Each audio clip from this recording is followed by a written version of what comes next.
કંચન મુકારો સૌ પાવપણસણો મંગલાણં ચ સર્વેશિં પદમં હવૈ મંગલમ પદમં હવૈ મંગલમ. અનંત અનંત જન્મના અનંત પુણ્યોદયના કારણે અને વર્તમાનમાં મારું ને તમારું પ્રગટ એવું આ જે ઉજ્જવળ ભાવિ પ્રાપ્ત થયું છે એના કારણે આપણને આ પંચ પરમેષ્ઠીનું સ્મરણ મળ્યું છે. એવા ચરમ શાસનપતિ પરમાત્મા મહાવીર સ્વામી આદિ અનંત તીર્થંકરોના ચરણોમાં કોટી કોટી ભાવવંદન. પરમોપકારી ગુરુવર્યોના ચરણોમાં કોટી કોટી ભાવવંદન. પરમપિતા ચરમ શાસનપતિ સર્વજ્ઞ વિતરાગ એવા પરમાત્મા મહાવીર સ્વામી અને આજ સુધી થઈ ગયેલા અનંતે અનંત જ્ઞાનીઓ, વર્તમાનમાં વિહરમાન 20 તીર્થંકર ભગવંત સિમંદર સ્વામી આદિ જે મહાવિદ્ય ક્ષેત્રમાં વિચરે છે તે, અને ભાવિમાં થનારા અનંતે અનંત ભગવંતો, એટલે કે ભૂતકાળના જ્ઞાની હોય, વર્તમાનના હોય કે ભાવિના હોય, આ જ્ઞાનીઓનો આજ સુધીનો જગતને બતાવેલો જે માર્ગ છે એ માર્ગ આત્માના એકાંત કલ્યાણનો, હિતનો અને શ્રેયનો છે. અને છતાં પણ અનાદિ અનંત કાળથી આ માર્ગ મને ને તમને સર્વ જીવોને પ્રાપ્ત હોવા છતાં પણ આ માર્ગની આપણે સ્પર્શના નથી કરી.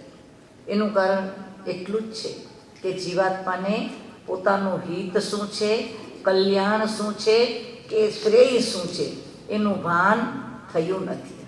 ક્યારેક કદાચ ક્યારેક પણ પૂર્વના કોઈ પુણ્ય ઉદયે જીવાત્માને આવું કંઈક જ્ઞાન થયું, એટલે કે જાણપણું થયું, જાણવા મળ્યું, તો પણ જીવાત્માએ એ માન્યું નથી.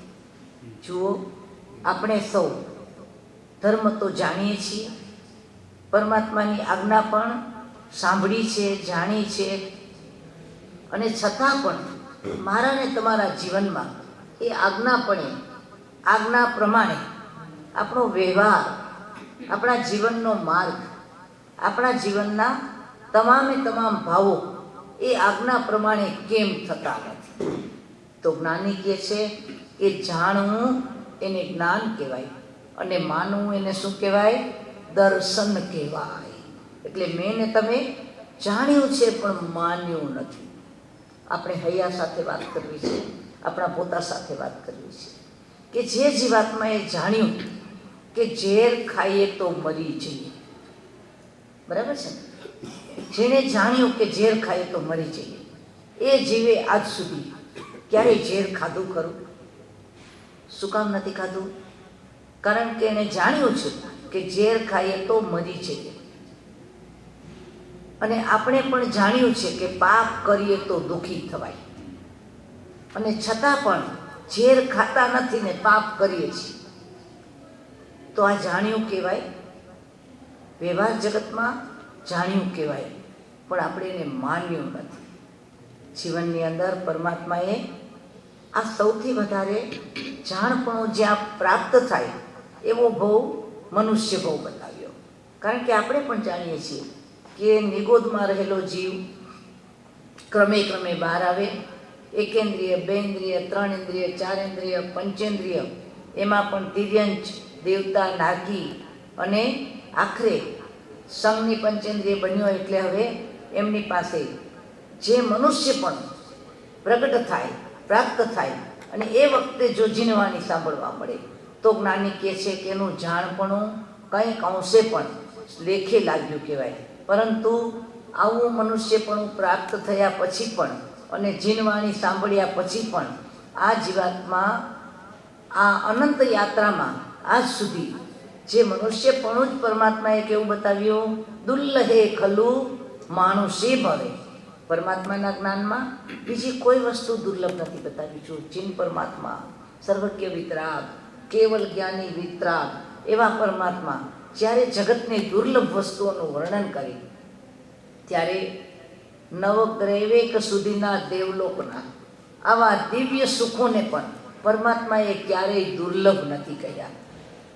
એ વસ્તુને દુર્લભ બતાવી જ નથી, પરંતુ આગમકારી એટલે કે પરમાત્માએ જે દુર્લભ વસ્તુ બતાવી એમાં દુર્લહે ખલુ માનુષે ભવે કહ્યું. શું કહ્યું? મનુષ્ય ભવ ખરેખર દુર્લભ છે. અને આપણે બધાએ પણ વારંવાર આ વાત ઉચ્ચારી પણ છે, પણ જ્ઞાની કહે છે ખરેખર આપણે માની છે. એટલે જ પરમાત્માએ કહ્યું કે શ્રદ્ધા પરમ દુર્લભા. જો મનુષ્ય ભવને દુર્લભ કહ્યો, પણ શ્રદ્ધાને માટે શું શબ્દ વાપર્યો? પરમ દુર્લભા. એટલે મનુષ્ય ભવ તો દુર્લભ છે, પણ એના કરતાં શ્રદ્ધા તો એના કરતાં પણ પરમ દુર્લભ છે. તો મારા ને તમારા જીવનમાં આજ સુધી હું ને તમે અનંતકાળથી સંસારમાં ભટકીએ છીએ, અને હજુ પણ જો આ ભવને લેખે નહીં લગાડીએ તો હજુ અનંતો કાળ પણ આપણો ભટકવામાં ચાલ્યો જશે. તો હવે આ ભવમાં આપણે શું કરવાનું છે? દુર્લભ એવા મનુષ્ય ભવને પરમ દુર્લભ એવી શ્રદ્ધા વડે આપણે શું કરવું છે? સાર્થક કરવું છે. તમને કદાચ યાદ હોય તો ઘણા વર્ષ પહેલાં એક નાનકડી વાત લાગશે આપણને હસવા જેવી, પણ આપણને સ્પર્શી જાય એવી છે. અહીંયા જ મેં કહેલું કે જેમાં કહ્યું હતું ભાઈ કે આપણે બધા જાણવું ને માનવું એનો તફાવત જો સમજી લઈએ ને તો વર્તમાનમાં મને ને તમને જે જ્ઞાન થાય એ જ્ઞાનને આપણે માત્ર જાણકારી સુધી ન રાખીએ, પણ ક્યાં લઈ જઈએ? માનવા સુધી લઈ જઈએ. એક વખત એક ભાઈ કે જેને હાર્ટ એટેક આવ્યો, અને હાર્ટ એટેક આવ્યા પછી એનું બાયપાસ પણ કર્યું, અને બાયપાસ થયા પછી હવે એમને ઘરે જવાનો સમય પણ થઈ ગયો. મધ્યમ વર્ગનો માણસ છે, માંડ માંડ પોતાનો જીવન વ્યવહાર ચલાવે છે. એવી વ્યક્તિ 6-1 મહિના થયા તો હાર્ટના દર્દથી બીમાર હતી, એટલે જોબ વગેરે પણ ચાલ્યા ગયા હતા. એટલે ઘણી આર્થિક મૂંઝવણમાં હતા, પણ હવે ઓપરેશન આવી ગયું, સર્જરી કરવી પડી, એટલે મૂંઝવણમાં હતા. એટલે એને થોડી 2-4 લોટરીની ટિકિટો પણ લઈ લીધી હતી, અને યોગાનું યોગ એમની લોટરી લાગી. ઘરના પણ ખુશ થઈ ગયા કે હાર્ટ એટેક આવી ગયો, હવે સારું પણ થઈ ગયું, હવે આર્થિક જરૂરિયાત પૂરી કરવા માટે આપણે બીજી કોઈ મહેનત નહીં કરવી પડે, પણ અત્યાર પૂરતું કામ ચાલ્યું જશે. એટલે કે જલ્દીથી આપણે એને સારા સમાચાર આપીએ કે આને લોટરી લાગી ગઈ છે. એ વખતે એના સાયકેટ્રિસ્ટે એને કીધું કે ના ભાઈ, હજુ એમનો બાયપાસ થયાનો સમય બહુ અલ્પ થયો છે, ને આવે વખતે આટલી લોટરી લાગ્યાની વાત એને કરશો અને એક્સાઇટ થઈ જશે તો શું થઈ શકે છે? એને નુકસાન થઈ શકે. એટલે તમે આ વાત ન કરતા. તો કે પણ આપણે એને કહેવું તો છે, તો કોણ કહેશે? તો કે સાયકેટ્રિસ્ટ કે હું એને ધીમે ધીમે એવી રીતે વાત કરીશ કે એને એક્સાઇટમેન્ટ ના થાય. અને ખરેખર ભાઈ ઘરે આવ્યા એટલે એના સાયકેટ્રિસ્ટે એને કીધું કે તમને કેવું લાગે છે? બહુ સારું લાગે છે, બચી ગયો, ભગવાનની મહેરબાની છે, વગેરે વગેરે આપણે બધા જે વાત કરીએ એવી વાત કરી. એટલે સાયકેટ્રિસ્ટે છે પણ તમને એક સારા સમાચાર આપવા છે. તો કે શું સમાચાર છે? તો કે તમને આર્થિક ભીંસ તો છે જ, મૂંઝવણમાં છો, પણ ભગવાન એટલો દયાળુ છે કે તમને થોડી મદદ કરવા માટે તમારી એક લોટરી તમને લગાડી છે. તો શું વાત કરો છો? કેટલા લાગ્યા છે? તો કે તમારી જરૂરિયાત કેટલી? તો કે અરે ભાઈ 50,000નું તો માથે દેણું થઈ ગયું છે. ઓહો, તમને 50,000ની જરૂર છે? લાગે છે કે ભગવાને તમારી પ્રાર્થના સાંભળી, બરાબર તમને 50,000ની લોટરી લાગી છે. પેલા ભાઈ ખુશ થયા, પણ મનની અંદર એ જરૂરિયાત હતી ને એટલે લાગ્યું કે અત્યારનો મારો કર્જ ઉતરી જશે. એટલે એને એક્સાઇટમેન્ટ થવાને બદલે શાંતિ થઈ. એટલે સાયકેટ્રિસ્ટને લાગ્યું કે હવે આને આટલું પચી ગયું છે 50,000.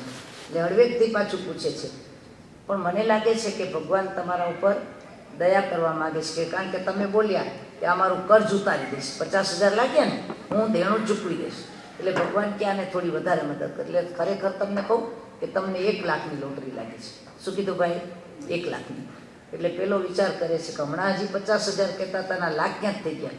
તો કે સાહેબ મસ્કરી કરોમાં, ગરીબ માણસ છું, 50,000માં મારે આનંદ થઈ ગયો હતો હવે તમે લાખ કહો છો તો મને લાગે કે તમે મને મજાક કરો છો. તો કે ના ના, સાચું કહું છું. તો કે બીજી મહેરબાની કરીને ભગવાને, તો હવે હું આ મારી દીકરીને વળાવવી હતી, પણ આ 2 વર્ષ ત્યાં બધું અટકી ગયું હતું, એટલે દીકરીને પણ સાસરે વળાવી શકીશ. એટલે સાયકિયાટ્રિસ્ટને લાગ્યું કે આ 1 લાખ સુધી તો પહોંચી ગયા છે, એટલે હવે આગળ વધે છે ધીમે ધીમે. હજી થોડી વાત કરું, તમને સાચું કહી દઉં કે હવે તમને બીજા હજી 50,000 લાગ્યા છે. એટલે પહેલાંને લાગ્યું કે આ ડૉક્ટર હવે મારી શું કરે છે, મશ્કરી કરે. ના સાહેબ, હવે રહેવા દો, હમણાં તમે કહેશો કે ના ના તને તો 2 લાખ લાગ્યા છે. એટલે ડૉક્ટર કે ભાઈ સાચે કહું છું તને 2 લાખ લાગ્યા છે. તો કે મારે નથી જોતા, મારે 1 લાખ બસ છે. હવે તમે વધારે કહેશો તો મને હાર્ટ એટેક આવશે પાછો, કારણ કે મારી મજાક ના કરો, ગરીબ માણસ છું અને મજાક ના કરો. તો કે ના ખરેખર તને 2 લાખ લાગ્યા છે. એટલે કે સાહેબ 2 લાખ લાગ્યા હોય ને તોય મારે નથી જોતા. એમ કરો, 2 લાખ લાગ્યા હોય ને તો 1 લાખ મારે તમને આપી દેવા છે. એને લાગ્યું કે આ મજાક કરે છે, એટલે કે તું કાંઈ આપવાનો નથી. તો કે ના, આપી દઈશ, ખરેખર આપી દઈશ. તો કે ચાલ લખી દે કાગળ ઉપર. મજાક કરે છે ડૉક્ટર, કે કાગળ ઉપર લખી દે. પહેલાં એ કાગળ ઉપર લખ્યું કે મને જો 2 લાખ રૂપિયાની લોટરી લાગી હોય તો 1 લાખ મારા ડૉક્ટરને, એટલે કે મારા સાયકિયાટ્રિસ્ટને મળે. ખરેખર લખી આપ્યું, સાઇન કરી આપી, અને સાયકિયાટ્રિસ્ટે હાથમાં કાગળ લીધું અને એમણે વાંચ્યું કે જો મને 2 લાખની લોટરી લાગી હોય, 1 લાખ કોને મળે, મારા સાયકિયાટ્રિસ્ટને મળે. આ વાંચ્યું ને સાયકિયાટ્રિસ્ટનો હાર્ટ એટેક થયો.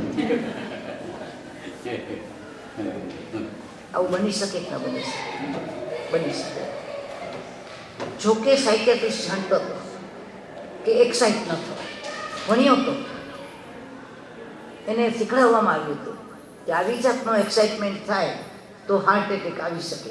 એટલે એ બીજાને એક્સાઇટ ન કરવા માટેની સલાહ આપતો હતો, પણ પોતે ખરેખર એક્સાઇટ કેમ ન થવું એ વસ્તુનું જ્ઞાન ધરાવતો નહોતો. એટલે કે એની પાસે જાણકારી હતી, પણ ખરેખર આમ જ થઈ શકે છે એવી જો દ્રઢ માન્યતા હોત તો એ માન્યતાના આધારે પણ પોતે એક્સાઇટમેન્ટમાં ન આવત. એટલે વાત એમ છે કે જાણવું એ એક વાત છે અને માનવું એ બીજી વાત છે. જો એણે એમ જ માન્યું હોત, એની પૂર્ણ શ્રદ્ધા હોત કે એક્સાઇટમેન્ટ થવાથી હાર્ટ એટેક આવી શકે, તો પોતે એક્સાઇટ થાય ખરા? એટલે મેં ને તમે અનાદિ અનંત ભૂતકાળમાં આવું ઘણું બધું જાણ્યું છે, ઘણું બધું સાંભળ્યું છે, અને છતાં પણ એમ જ છે એવું શું નથી કર્યું?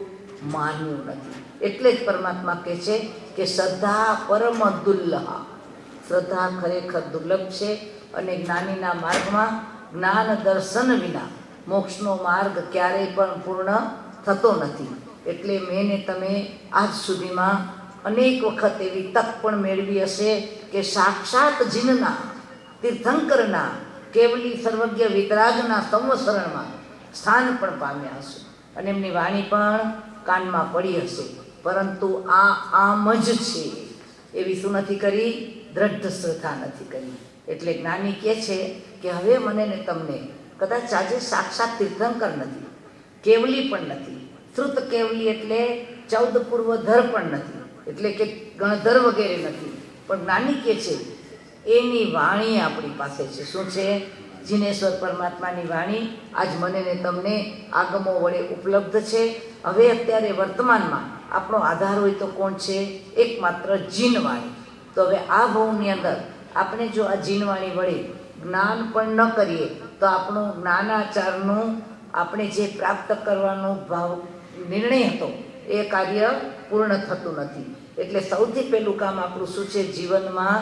જીનવાણીનો આપણે પોતે જેટલો શક્ય એટલો જ્ઞાનનો અભ્યાસ અવશ્ય કરી લેવો. ન જાણે મનુષ્યનો ભોગ ક્યારે પૂરો થઈ જશે, અને આવડા આખા વિશ્વમાં, આખા લોકમાં આપણે ક્યાં ચાલ્યા જશું એની મને કે તમને ખબર નથી.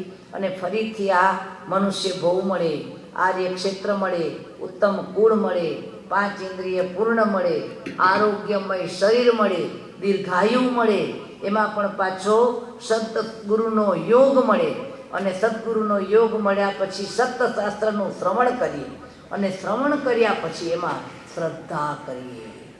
એ કેટલું દુર્લભ! કેટલા સ્ટેપ થયા? આ 9 સ્ટેપ થયા. પરમાત્માએ 10 પ્રકારે દુર્લભ મનુષ્ય ભોગ કહ્યો છે. એટલે મને ને તમને આવું પરમ શ્રદ્ધા કરવાનું જે સૌભાગ્ય આજે પ્રાપ્ત થયું છે એ આપણે ન કરીએ તો પછી આવા 9 સ્ટેપ પાછા ચડતા કેટલો કાળ ચાલ્યો જાય, અનંતો કાળ ચાલ્યો જાય. તો હવે આ ભવની અંદર સૌથી પહેલું કાર્ય આપણું એ જ હોવું જોઈએ કે જેમ કોઈ પણ નોવેલ લખતું હોય, કોઈ પુસ્તક લખતું હોય, કોઈ ગ્રંથ રચતું હોય, કાંઈ પણ કરતું હોય, તેનું પહેલું લક્ષ્ય એ હોય કે મારે આ કાર્ય પૂરું કરવું છે. એટલે લખનારનું ધ્યેય જેમ પાના પૂરા કરવાનું હોય હોવું જોઈએ ને, એમ મારું ને તમારું આ મનુષ્ય ભવનું ધ્યેય એકમાત્ર ધ્યેય હોય તો એટલું હોવું જોઈએ કે મારે હવે જન્મોના પાના શું કરી નાખવા જ, પૂરા કરી નાખવા છે. જન્મ્યા જ કરીએ ને મર્યા જ કરીએ, જન્મ્યા જ કરીએ ને મર્યા જ કરીએ. આવા ભાવો આપણે સ્વીકારી શકીએ ખરા? એક મોતનો ભય લાગે. જો આપણે હમણાં ઉપર શું ચાલી રહ્યું છે, આજે ભાવના ચાલે છે ને, એક 35 વર્ષની, કેટલા દત્તાબેન? 33 વર્ષની બેન, જેના માટે ડૉક્ટરે હાથ ઊંચા કરી દીધા છે. જો પરમાત્મા પણ આ ક્રિશ્ચિયાનિટીમાં પણ કહે છે ને, now cross your finger. Cross your finger એટલે શું? ઈસુના શરણે જાઓ. ઈસુનો ક્રોસ છે ને, નાવ ક્રોસ યોર ફિંગર એટલે કે હવે અમે કશું કરી શકીએ એમ નથી, તો કોના શરણે જાઓ? ભગવાનના શરણે જાઓ. તો આજે આપણે પણ બધા પ્રાર્થના કરીએ કે 5 વર્ષનું સંતાન જેનું છે એવડી માતા જીવન મરણ વચ્ચે ઝોલા ખાઈ રહી છે, એના માટે ઉપર પ્રાર્થના ચાલી રહી છે. અને આપણું પણ સ્વાધ્યાયમાં સૌનો સૂર એ છે કે એમને એમના આયુષ્યનું બળ મળો અને એમને શું મળો? સાથે સમાધિ મરણ. જો આપણે નથી દીધતા કે એનું મરણ થાય, પણ કોઈ પણ જીવને ક્યારેય પણ જો મરણ આવે તો શું મળે? સમાધિ મરણ મળે. અત્યારે તો આપણી ભાવના છે કે એનો મળેલો દુર્લભ એવો મનુષ્ય ભવ, એના આયુષ્યનો તંતુ એવી રીતે તૂટી ન જાય કે એનો આ મનુષ્યનો ભવ વેડફાઈ જાય. એટલે કહેવાની વાત એ છે કે આ એમની સાથે બન્યું એ આપણા માટે પણ ગમે ત્યારે બની શકે છે. હજુ આપણે શ્વાસ લીધો અને શ્વાસ છોડ્યો, ત્યાર પછીનો શ્વાસ, છોડ્યા પછીનો શ્વાસ આપણે પાછા લેશું એની ખાતરી છે ખરી? આપણે બધા જાણીએ છીએ, પણ બધા માનીએ છીએ ખરા? જો જાણીએ છીએ પણ પ્લાનિંગ તો એવા કરીએ છીએ કે હજી જાણે આવતા 100 વર્ષ સુધી આપણા માટે તો અમર પટ્ટો મળી ગયો છે. નાની કે છે મૃત્યુને જાણવું, મૃત્યુ વિશે જાણી લેવું એક વાત છે, પણ મૃત્યુને માનવું એ બીજી વાત છે. પણ કહેવાની વાત એ છે કે આવો મનુષ્ય ભવ એક પળમાં જો ચાલ્યો જાય તો આપણા જીવનની અંદર કઈ રીતે પાછું આ બધું પ્રાપ્ત થશે. એટલે આ ભવની અંદર આપણે એટલું કરવું છે કે એ આત્મા પોતાના આત્માના ભાવમાં રહે અને એમને માટે તો ખરેખર જીવનની આ દોરી અતૂટ રહે એવી પ્રાર્થના કરીએ. પણ આપણી દોરી અતૂટ રહેશે એની પણ આપણને ખાતરી નથી. તો જે દોરી જેટલી મળી છે એની અંદર આપણે શું કરવું છે કે મનુષ્યના ભવમાં, એકમાત્ર મનુષ્યના ભવમાં થઈ શકે એવું જ્ઞાન કરી પણ લેવું છે અને એને માની પણ લેવું છે. એટલે જ્યારે સદગુરુનો યોગ મળે, સતશાસ્ત્રનું શ્રવણ મળે, એમાં શ્રદ્ધા થાય એટલે એને શું કહેવાય? દર્શનાચાર કહેવાય. સદગુરુનો યોગ મળે અને સતશાસ્ત્રનું શ્રવણ મળે એને શું કહેવાય? જ્ઞાનાચાર. એટલે જેમ શરીરમાં તાવ આવે તો આપણે એને કોઈ આવીને કહે કે મને ફીવર છે, તો આપણે એનું લક્ષણ શું જાણવું? તાવ છે એની ખાતરી કેવી રીતે કરે ડૉક્ટર? કેવી રીતે કરે? થર્મોમીટર મૂકે ને બેન, તો ટેમ્પરેચર બતાવે કે એની અંદરમાં એને કેટલા ડિગ્રી તાવ છે. એ મને ને તમને જ્ઞાનાચાર છે, તેનું લક્ષણ શું, એનું થર્મોમીટર શું? તો જ્ઞાની કહે છે જેને જ્ઞાન થયું ને, જે જ્ઞાનાચારમાં આવ્યો એનું પહેલું લક્ષણ એ છે કે એને જીનવાણીનો પૂરેપૂરો સ્વીકાર થાય. શું થાય? એનામાં શું પ્રગટે? એમાં સ્વીકાર એટલે કે જાણકારી માટેનો એનો જે ભાવ છે એ પ્રગટ થાય અને એના વડે એ જાણકારી મેળવે. તો શેની મેળવે? કે પોતે શું છે. ગઈકાલે આપણે કીધું ને આત્મા છે, નિત્ય છે, કર્તા છે, પણ સાથે સાથે હું નિર્દોષ છું, વાંક બીજાનો છે, મારે કેટલું સહન કરવું, ક્યાં સુધી સહન કરવું, બીજાને થોડું લેસન તો આપવું જ પડે, ગુનાનો એને અહેસાસ કરાવવો જોઈએ અને સજા ન કરીએ તો બધા માથા ઉપર ચડી જાય વગેરે વગેરે. જે માન્યતાઓ વડે આપણે બધા બંધાયેલા છીએ એ માન્યતાનો બંધ તૂટી જવો જોઈએ. આપણું સ્વરૂપ આપણને દેખાઈ જવું જોઈએ કે વર્તમાનનો મારો ને તમારો આત્મા કર્મગ્રસ્ત છે, સંસારમાં ભોગ વ્યસ્ત છે અને દુઃખથી ત્રસ્ત છે. એનું કારણ શું છે કે જીવાત્માએ આ જ્ઞાન કર્યું નથી, એટલે જીવનું સ્વરૂપ જાણ્યું નથી. હવે એ જ રીતે મને ને તમને દર્શન થયું, તો દર્શનાચાર એટલે કે શ્રદ્ધા કઈ રીતે અંદરમાં પ્રગટી, તો દર્શનાચાર છે કોઈ વ્યક્તિનો આચાર શ્રદ્ધાપૂર્ણ છે. જ્ઞાન પોતે જ આચાર બને. જ્ઞાનાચારમાં શું? એ જ્ઞાન પોતે જ એનો આચાર છે, અને દર્શનાચારમાં શું છે? શ્રદ્ધા એ જ એનો આચાર છે. તો એ શ્રદ્ધા કઈ રીતે પ્રગટ થાય? તો જ્ઞાની મને તમને કહે છે કે વ્યવહાર ભાષામાં સમ્યક દ્રષ્ટિનું લક્ષણ એમ બતાવ્યું છે કે જે જીવાત્મા નવ તત્વને જાણે, શ્રદ્ધે, એ જીવાત્માને શું કહેવાય? વ્યવહાર સંકિત કહેવાય. અને નિશ્ચયમાં એની જે 7 પ્રકૃતિનો ક્ષયોપસમ બતાવ્યો છે એને આપણે સંકિત કહીએ છીએ. પણ વ્યવહાર જગતનું જે સંકિત છે એ 9 તત્વ. આમાંથી મોટા ભાગના જૈન હોવાને કારણે આ 9 તત્વને કદાચ ગોખીને ન જાણતા હોય તો પણ આપણે બધાએ જાણ્યું છે કે નહીં કે જીવ છે, અજીવ છે, પુણ્ય છે, પાપ છે, આ તો જાણ્યું છે ને. તો એનો અર્થ તો એ થયો ને કે આપણે બધા શ્રદ્ધાવાન છીએ, આપણે બધા સમ્યક દ્રષ્ટિ છીએ. મને ને તમને સમ્યક દર્શન થઈ ગયું કહેવાય.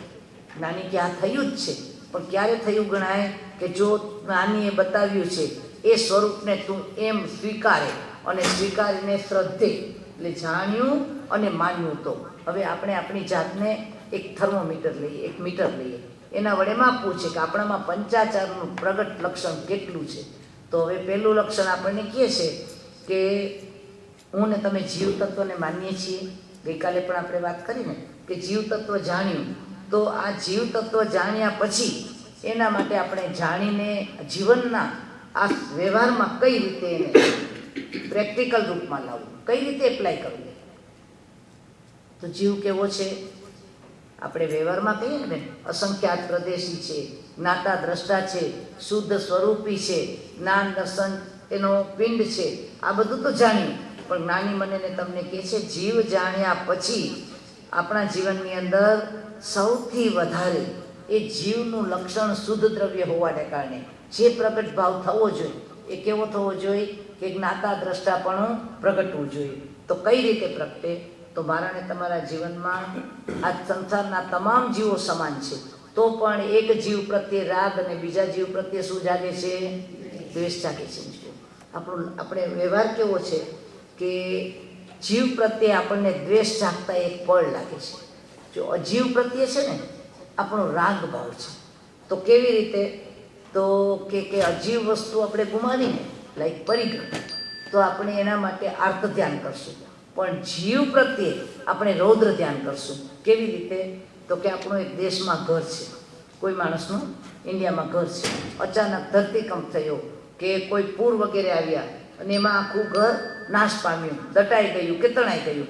તે વખતે કહેશે અરે રે મારું શું ગયું બેન? મારું ઘર ગયું. એટલે એને આર્ત ધ્યાન કર્યું. પણ એ જ ઘર પોતાના ભાઈને એના ફાધરે એમને એમ આપી દીધું હોય તો ભાઈ પ્રત્યે શું કરે? દ્વેષ કરે છે કે નથી કરતો? એટલે હું ને તમે સતત ને સતત રાગ દ્વેષનો આપણો અભિવ્યક્તિનો ભાવ જળ અને જીવ બધાય પ્રત્યે છોડી શકતા નથી. એટલે જીવ જાણ્યા પછી પ્રત્યેક જીવને જો સિદ્ધ સમાન ગણ્યા હોય તે જીવ મારા કે તમારા માટે કોઈ પણ પ્રકારનું નુકસાન કરનારું કે લાભ કરનારું કારણ વાસ્તવિક રીતે હોતું નથી. પરંતુ જે કંઈ આપણી સામે બને છે એ જીવ આપણી સાથે જોડાયો તો એનો પૂર્વનો આપણી સાથે શું હોય? ઋણાનુબંધ. ઋણ એટલે શું દત્તાબેન? ઋણ એટલે શું? દેણું. બરાબર ને? આપણે વ્યવહારમાં બોલીએ કે ઋણાનુબંધથી ભેગા થયા છીએ. તો ઋણાનુબંધ એટલે દેણાનું ને લેણાનું એક ચક્ર છે. એમાં ઋણ શબ્દ તો દેણા માટે જ છે. એટલે કે આપણે કોઈની સાથે જોડાયા તો આપણું એની સાથે કંઈક ઋણ બાકી છે. હવે આપણું બિલ બાકી હોય અને કોઈને બિલ ચૂકવાઈ ગયું, એ બિલ લઈના પૈસા લઈ ગયો, પછી આપણે એના માટે યાદ રાખીએ ખરા કે મારું બિલ ચૂકવાઈ ગયું છે, હવે એને મને પાછું આપવા આવવું જોઈએ? જે આપણા લેણાના જ પૈસા લઈ ગયું છે એ આપણને પાછું દેવા આવે ખરો? વ્યવહાર જગતમાં આપણે અપેક્ષા નથી કરતા કે મારું બિલ ચૂકવાઈ ગયું અને હવે એ મને કેમ પાછું દેવા નથી આવતો. જાણીએ છીએ કે ભાઈ આપણે દેણદાર હતા એટલે લઈ ગયો. અને વ્યવહાર જગતમાં આપણા જીવનની અંદર જેની સાથેનો અનુબંધ છે એની અંદર કશું એ કર્યા પછી આપણા જીવનની અંદર યાદ રહે છે કે નથી રહેતું. આમ બોલીએ કે ઋણાનુબંધથી ભેગા થયા હતા ને છતાં પણ મેં કર્યું એ હંમેશા જીવ પ્રત્યે આપણને શું કરાવે? દ્વેષનો ભાવ કરાવે છે. અને પદાર્થ પ્રત્યે આપણો રાગનો અનુબંધ વધારે છે. એટલે રાગ અને દ્વેષથી ભરેલો વ્યવહાર એ આપણા જીવ તત્વનું અજ્ઞાન સૂચવે છે. શું સૂચવે છે? જો જીવને જાણ્યો, સંયોગ જાણ્યો, એટલે જીવ અને અજીવનું સ્વરૂપ જાણનારો જીવાત્મા રાગ અને દ્વેષને બદલે એની અંદરમાં શું બનતો જાય? જ્ઞાતા દ્રષ્ટા બનતો જાય. અજીવ જાણ્યો તો અજીવનો સ્વભાવ શું છે? અજીવનો સ્વભાવ જળ, બરાબર ને? અજીવ એટલે જળ. તો જળ પદાર્થ છે એ મારા ને તમારા આત્મા કરતાં જુદો છે. કેવો છે? જળ છે. આ શરીર કેવું? આપણે બધા બોલીએ ને કે શરીર તો જળ છે, અહીંયા આવ્યા પછી મળ્યું હતું ને અહીંયા મૂકીને જવાનું છે, છતાં પણ એની આસક્તિ કેટલી છે? નાની કે છે ખરેખર જળ પદાર્થનું સ્વરૂપ તે જાણ્યું હોય કે આ સંસારમાં બે જ પદાર્થ છે, એક જળ ને બીજો ચેતન. આત્મા દ્રવ્ય સિવાય આ લોકમાં આપણે જેટલા પદાર્થો જોઈએ છીએ એ બધા કેવા છે? જળ પદાર્થ છે. તો જ્ઞાનીએ આપણને કીધું છે એગો મે સાસવો અપ્પા નાણ દંસણ સંજુઓ શેષા મે બહિરા ભાવા સવ સંજોગ લક્ષણા. શબ્દ સમજવાનો છો આપણે કે એગો મે એકલો મારો, સાસવો અપ્પા, અપ્પા એટલે આત્મા, એકલો મારો આત્મા જ શાશ્વત છે. શેષા મે બહિરા ભાવા, બાકીનું બધું જ સંસારનું બહિરા ભાવા, બહિર્ભાવ છે. એ હું નથી, જે મારું નથી, જે હું નથી એ આપણું કદી થાય? એ આપણું હોઈ શકે? જો આ આપણે માન્યું, બોલ્યા કે મારો આત્મા એક જ શાશ્વત છે ને બાકીના બધા શું છે? સંયોગ લક્ષણા. સંયોગ લક્ષણા એટલે સંયોગથી મળ્યા અને સંયોગ પૂરો થતાં શું થવાનું? છૂટા પડી જવાના. આમ જાણ્યું છે કે માન્યું છે? જાણ્યું છે કે માન્યું છે? જાણ્યું છે, માન્યું નથી. એટલે જ આપણા આટલા દમ પછાડે છે. હું ને તમે જિંદગીમાં જ્યારે પણ કશુંક મળ્યું ત્યારે આપણને આનંદ થયો છે કે નથી થયો? અને જ્યારે ખોયું ત્યારે દુઃખ થયું છે. એટલે એક બાજુથી આપણે જાણ્યું કે સર્વ સંયોગના લક્ષણ છે. આત્મા સિવાય બાકી બધું સંયોગથી મળે અને સંયોગ પૂરો થતાં છૂટી જાય. તો પણ ક્યારેય છૂટ્યું ત્યારે આપણે એમાં માધ્યસ્થ ભાવ કેળવી શક્યા નથી. એટલે મારું ને તમારું દર્શન, શ્રદ્ધા એ હંમેશને માટે ક્યારેય દર્શન કક્ષાએ આપણું જ્ઞાન પહોંચ્યું નથી. એ આપણે સ્વીકારવું પડે. અને આપણે અનેક વખત કહ્યું છે કે આપણા ઘરમાં એક મનગમતો પદાર્થ હોય, લાઈક આપણું એક ઝુમર છે, મનગમતું છે, સરસ છે, આપણા ઘરમાં આપણે લાવ્યા છીએ અને અચાનક નોકર વગેરે સફાઈ કરતા હોય કે આપણાથી કે બાળકથી કે કોઈથી એ તૂટ્યું. એ જ વખતે આપણો પ્રતિભાવ શું આવ્યો? એ વખતે આપણું રિએક્શન શું આવ્યું?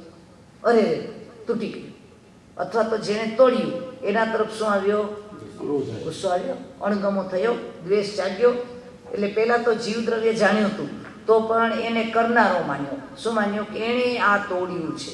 અને ઝુમર તૂટ્યું એટલે મારું ઝુમર ગયું. એટલે બે અજ્ઞાન થયા ને. એ તોડનારો નથી, ઝુમર મારું નથી. આપણે હમણાં જીવની વાત કરી હતી. આ તો એક નાની વાત છે. આપણી સાથે જોડાયેલો કોઈ પણ પદાર્થ ક્યારેય પણ આપણાથી છૂટો પડે, એ વ્યક્તિ હોય કે વસ્તુ હોય, પણ આપણું રિએક્શન હંમેશા શું આવે છે?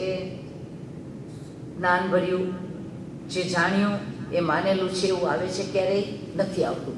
તો જ્ઞાની આપણને કહે છે કે આપણે વ્યવહાર જગતમાં જો આને અપનાવતા થઈ જાય તો આપણો જ્ઞાનાચાર અને દર્શનાચાર આપણા મોક્ષનો માર્ગ બની જાય. શું બની જાય?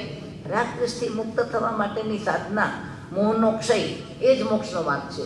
તો આને માટે આપણે બહુ ઊંચી તત્વ ચર્ચા કરીએ, રોજ કેટલું બધું ગોખીએ, રોજ કેટલું બધું વિચારીએ તો જ આપણને મોક્ષનો માર્ગ મળે એવું નથી. નાની કે આટલું જાણી લે, જીવનું સ્વરૂપ જાણ્યું કે જીવ તારો એકલો જ શું છે? શાશ્વત છે. એ મરવાનો નથી તો મરવાનો આટલો ભય શા માટે છે? આત્મા મરતો જ નથી. એમ આપણે રોજ બોલીએ છીએ ને, તો કોણ મરવાનું છે? આત્મા તો મરવાનો નથી. તો પણ જ્ઞાની કે છે છતાં પણ તારે આ ભયમાંથી બહાર જવું હોય, બહાર નીકળી જવું હોય તો એક વખત તું માની લે કે તારો આત્મા શાશ્વત છે. તો શાશ્વત વસ્તુ માટે ક્યારેય પણ આપણે ભયભીત થવાની જરૂર નથી. અને જે અશાશ્વત છે, સંયોગ લક્ષણ છે, એના માટે કદી પણ તારે ચિંતા કરવાની જરૂર નથી. કોઈ પણ વસ્તુ જ્યારે ફેક્ટરીમાંથી બહાર આવે ને ત્યારે એની સાથે એની એક્સપાયરી ડેટ લખાઈને આવે છે ને, એ મને ને તમને જેટલા સંયોગ મળ્યા છે એ બધા પણ આપણા પૂર્વના કર્મના બંધન વખતે જ એક્સપાયરી ડેટ લઈને જ બંધાયા છે. અને છતાં પણ આપણે બધા એ સ્વીકારવા તૈયાર નથી. સ્વીકારવા તૈયાર છીએ. જો ક્યારેય પણ આપણે ઘણીવાર આ દાખલો પણ આપ્યો છે ગુરુ ભગવંતોએ કે તમે ગમે એટલી મોંઘી હોટેલો પસંદ કરી, એ 5 સ્ટાર હોય કે 7 સ્ટાર હોય, 5 દિવસ 7 દિવસ 8 દિવસ 10 દિવસ ગમે એટલું રહ્યા, અને પછી એમાંથી ચેકઆઉટ થવું પડ્યું કે ના થવું પડ્યું, અને ચેકઆઉટ કર્યું ત્યારે કોઈ પણ વ્યક્તિ રડ્યું હોય એવું કોઈને યાદ છે કે આટલી સરસ હોટલમાં આટલા મજા કરીને હવે અહીંથી નીકળવું પડે છે, તો આપણું મન કેવી રીતે સ્વીકારી શકે? વિચાર કરો. આપણે એમાંથી કેમ ચેકઆઉટ કરી શકીએ? એમાં તો કેવી તૈયારી રાખીએ ખબર છે? 12:30 ચેકઆઉટ થતો હોય તો 12:15 સામાન બહાર મૂકવા માંડીએ કે 12:30 ક્યાંક 1-1:30 થઈ જશે ને વળી આખા દિવસનું શું લાગી જશે? ચાર્જ લાગી જશે. કેટલા બધા તૈયાર હોઈએ. રડવાને બદલે હોંશથી તૈયારી કરીએ કે જલ્દી આમાંથી નીકળી જાય. જુઓ, અને મારા કે તમારા જીવનમાંથી બીજી કોઈ વસ્તુ સાથે જ્યારે ચેકઆઉટ થવાનું આવે એ વખતે આપણે ધારો કે આપણે આ ઘરમાંથી નીકળવું પડ્યું હોત તો કેટલા દુઃખી થયા હોત. તો આપણે એટલી ખાતરી કરી લીધી કે જેમ હોટલનું જેટલું બિલ આપણે ચૂકવ્યું હતું એની ટાઈમ લિમિટ પૂરી થઈ અને આપણે એમાંથી નીકળવું પડ્યું. એમ આ સંસારના સંબંધો, આ સંસારના સંયોગો, આ સંસારની વસ્તુ કે વ્યક્તિનો આપણી સાથે જોડાયેલો જે અનુબંધ છે એ પણ જે પૂર્વે જેટલું બિલ પેમેન્ટ કરીને આવ્યા હશું એટલો જ વખત, એટલો જ સમય આપણે એની સાથે રહી શકવાના છીએ. તો આવું જો આપણે ખરેખર માન્યું હોય તો આપણામાં ક્ષમતા આવે કે ન આવે? આપણી સમાધિ જળવાય કે ન જળવાય? તો હવે આપણે શ્રદ્ધા કોની કરવી છે? ભગવાન કહે છે મારી શ્રદ્ધા કરો કે ના કરો મને કોઈ ફરક નહીં પડે. શું નહીં પડે? પરમાત્માની શ્રદ્ધા કદાચ ન કરીએ ને, પરમાત્મા જરાય નારાજ નહીં થાય એ તો વિતરાગ છે, પણ પરમાત્માની આજ્ઞાની શ્રદ્ધા ન કરી તો પરમાત્મા રૂપી મારો ને તમારો આત્મા છે એ તો અવશ્ય દંડિત થઈ જવાનો છે. તો મારે ને તમારે જીવનમાં એટલું ચોક્કસ માનવું છે કે અજીવ તત્વ આપણને સંયોગથી મળે અને સંયોગ પૂરો થતાં શું થાય? છૂટી જાય. જીવો પણ જે મળ્યા એ આ શાશ્વત છે આત્મા રૂપે, પણ શરીર સાથે મળ્યા, સ્વજન તરીકે મળ્યા, પરિવાર તરીકે મળ્યા, એટલે એ પણ જળ પદાર્થોથી જે જોડાયા એ પણ આપણી સાથે સંયોગ પૂરો થતાં શું થવાના છે? છૂટા પડવાના. જો આટલું તત્વ પણ આપણે સ્વીકારી લઈએ તો જીવનની અંદર કેટલી ક્ષમતા, કેટલી ચિંતા ટળી જાય.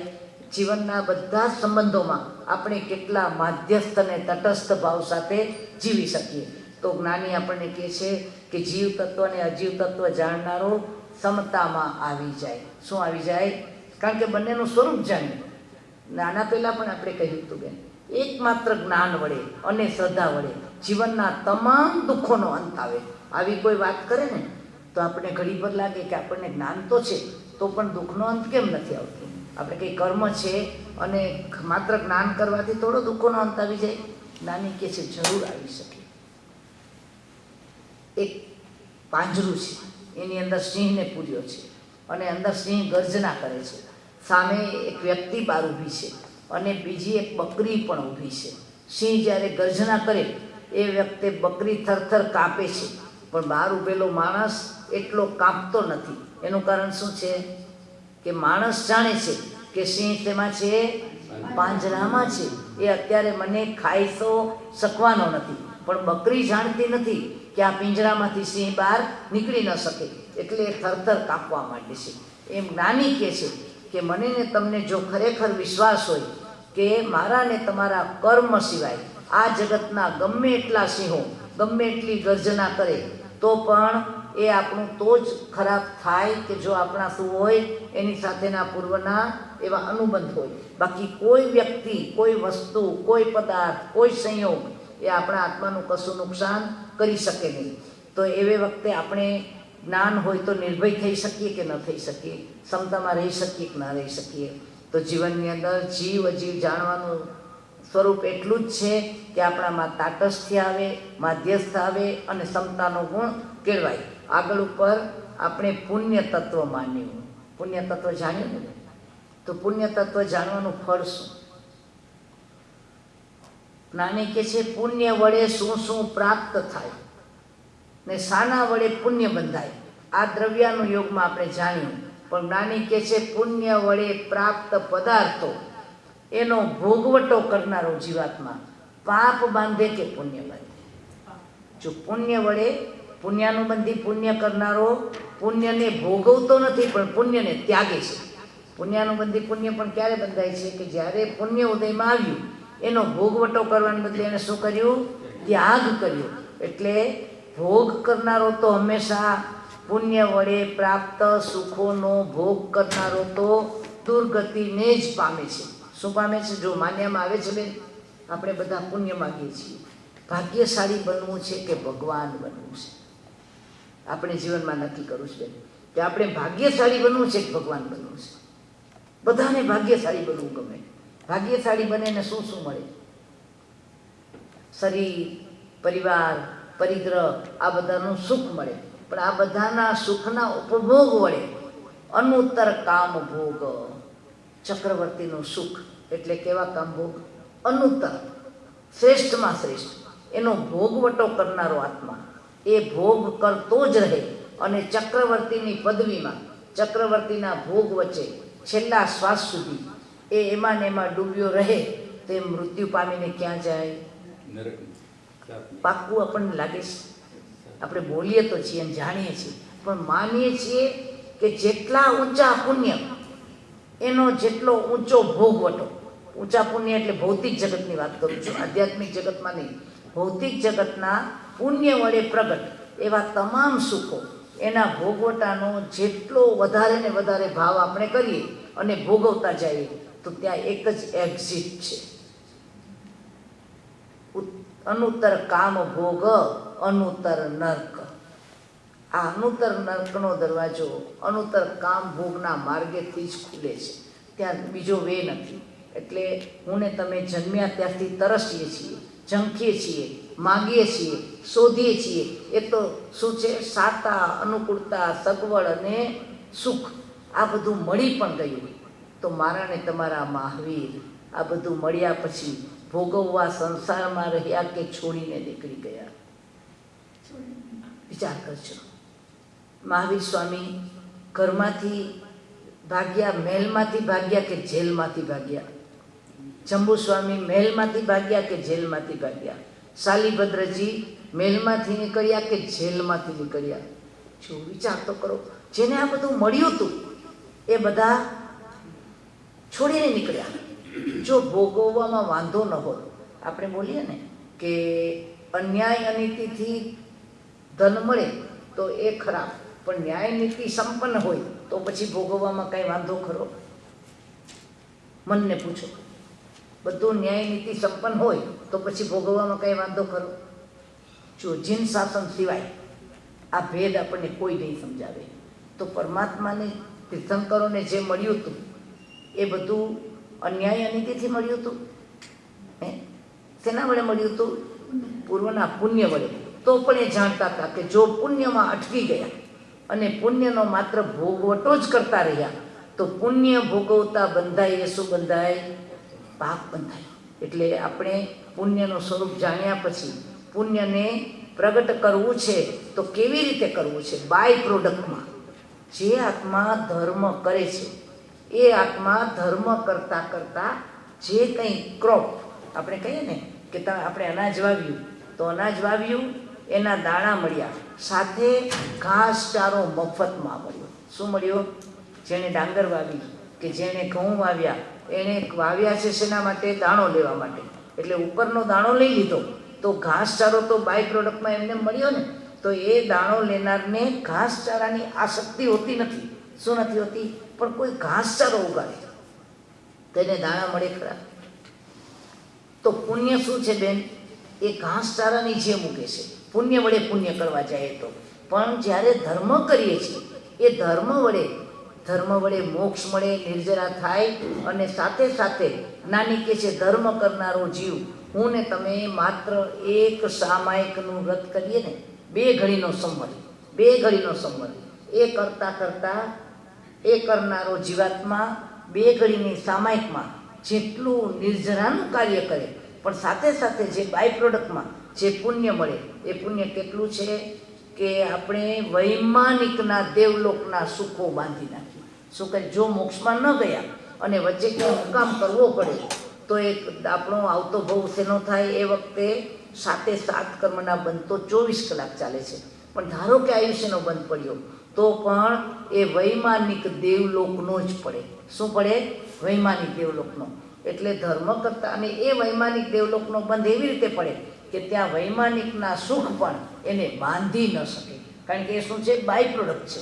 એને માગ્યું નથી, એને ઝંખ્યું નથી, એને મેળવવું નથી. એ તો ભાઈ આપણું પ્લેન જતું હોય, રસ્તામાં કોઈ કારણસર જ્યાં આપણે ટ્રાન્ઝેક્શન હતું, ટ્રાન્સફર કરવાનું હતું, ત્યાં વાતાવરણ ખરાબ છે કે કોઈ પણ કારણસર લંડન, પેરિસ જ્યાં પણ ઉતરવાનું હતું ત્યાં કદાચ પ્લેન અટકી ગયું અને આપને એમ કહેવામાં આવે કે તમારે 1 રાત તો અહીંયા વિતાવવી જ પડશે, અને એ રાત્રિ વિતાવવા માટે તમને એક સારી હોટેલમાં ઉતારો આપવામાં આવશે.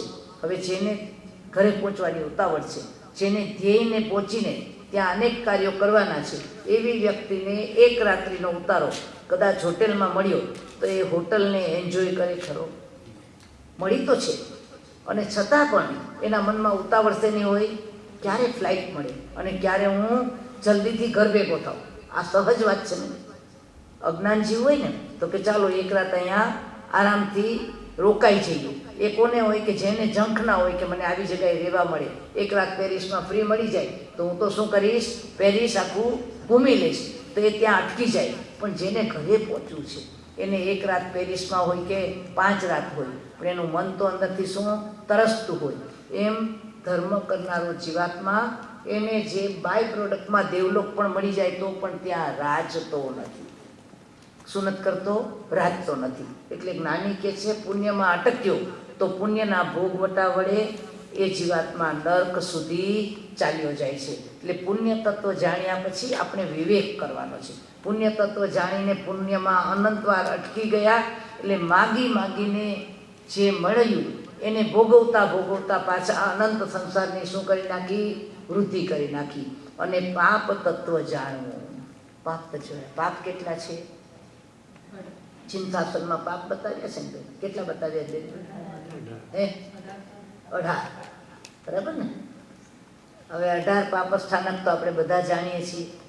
તો જ્ઞાની કે છે વિચાર કરજો કે મને ને તમને હિંસામાં કદાચ પાપ દેખાય છે, પણ જૂઠું બોલવામાં એટલું પાપ લાગે એમ આપણે માનીએ છીએ. 18 પાપ જ્ઞાનીની નજરમાં દુઃખ અને દુર્ગતિના દરવાજા છે. શું છે? દુઃખ અને દુર્ગતિના દરવાજા છે. આપણને કોઈ એક $100ની નોટ આપે ને અને સામે જીવડાઓ કે કીડાઓ હોય, એના ઉપર કે પગ મૂકો તો તમે નહીં મૂકો. કારણ કે આપણે શું માન્યું છે? હિંસાને પાપ માન્યું છે. પણ $100 બચાવવા માટે ખોટું કરી નાખે કે ન કરી નાખે? કોઈ વખત ટેક્સ વગેરેમાં, કોઈ વખત બીજી રીતે, કોઈ વખત ક્લેમ કરવામાં, કોઈ વાર આમાં. કારણ કે આપણું હજી પાપ માટેનો જે પૂરેપૂરું વિઝન છે એની અંદરમાં આપણે જેટલી હિંસા વિશે વાતો કરી છે ને, એટલું જ્ઞાનીના જ્ઞાનમાં તો 18માંથી એક પણ પાપ એવું નથી કે જે કરતો રહે અને એનું છતાં પણ દુર્ગતિમાં ન જવાનું બને, અથવા તો એક પણ પાપ કરતો રહીને મોક્ષમાં જઈ શકે એવું બને. એટલે મારે ને તમારે પાપ તત્વ સમજવાનું છે. આ સંસાર છે ને એ 18 પાપનું કતલખાનું છે. શું છે? 18 પાપ જે અનંતા જીવોની કતલ કરી શકે એવું છે. તો આવા 18 પાપના જે મશીનો ચાલતા હોય અને એને જરાક પણ આપણે ટચ થઈ ગયા તો કપાઈ જાય કે ન કપાઈ જઈએ, એમ સંસારની અંદર આપણા 18 પાપના આ કારખાના ચાલે છે. એટલે ડગલે ને પગલે સાવધાની રાખવી છે. તો પ્રાણાતિપાત એ પહેલું પાપ અને મિથ્યા દર્શન એ છેલ્લું પાપ. 18 પાપમાં 18મું કયું છે? બંને બોર્ડર છે, બંને ટાઈપ છે અને બંનેને આપણે સમજવાના છે. જ્યાં 18મું પાપ છે ને મિથ્યાત્વ, ત્યાં એનો અર્થ એ થયો કે મિથ્યાત્વ એટલે એક એવું પાપ કે જે આગળના 17 પાપને પાપ ન માનવા દે. શું? મિથ્યાત્વ છે ને એ એક જ એવું મોટું પાપ છે કે આગળના 17 શું ન માનવાથી? પાપ ન માનવાથી. તો હું ને તમે આ બાજુથી પ્રાણાપાતિપાત ન છોડીએ અને બીજી બાજુથી મિથ્યાત્વ ન છોડીએ ત્યાં સુધી જ્ઞાની કહે છે કે આપણા જીવનનો ક્યારેય પણ મોક્ષ તરફનો માર્ગ આપણે પ્રાપ્ત કરી શકવાના નથી. તો આ ભાવમાં આપણે 2 વસ્તુ કરવી છે. એક તો પાપને પાપ માનવું છે. પાપને પાપ માનો, પાપથી પાછા વળો અને પાપ ન કરવાના પ્રત્યાખ્યાન કરો. પ્રજ્ઞાપના જે આગમ એની અંદર પરમાત્માએ કીધું છે કે માત્ર પાપને પાપ માનવું એટલું પૂરતું નથી. અત્યારે તો પાપને પાપ માન્યું, પણ ભૂતકાળના અનંત પાપ છે આપણી પાસે. કેટલા છે?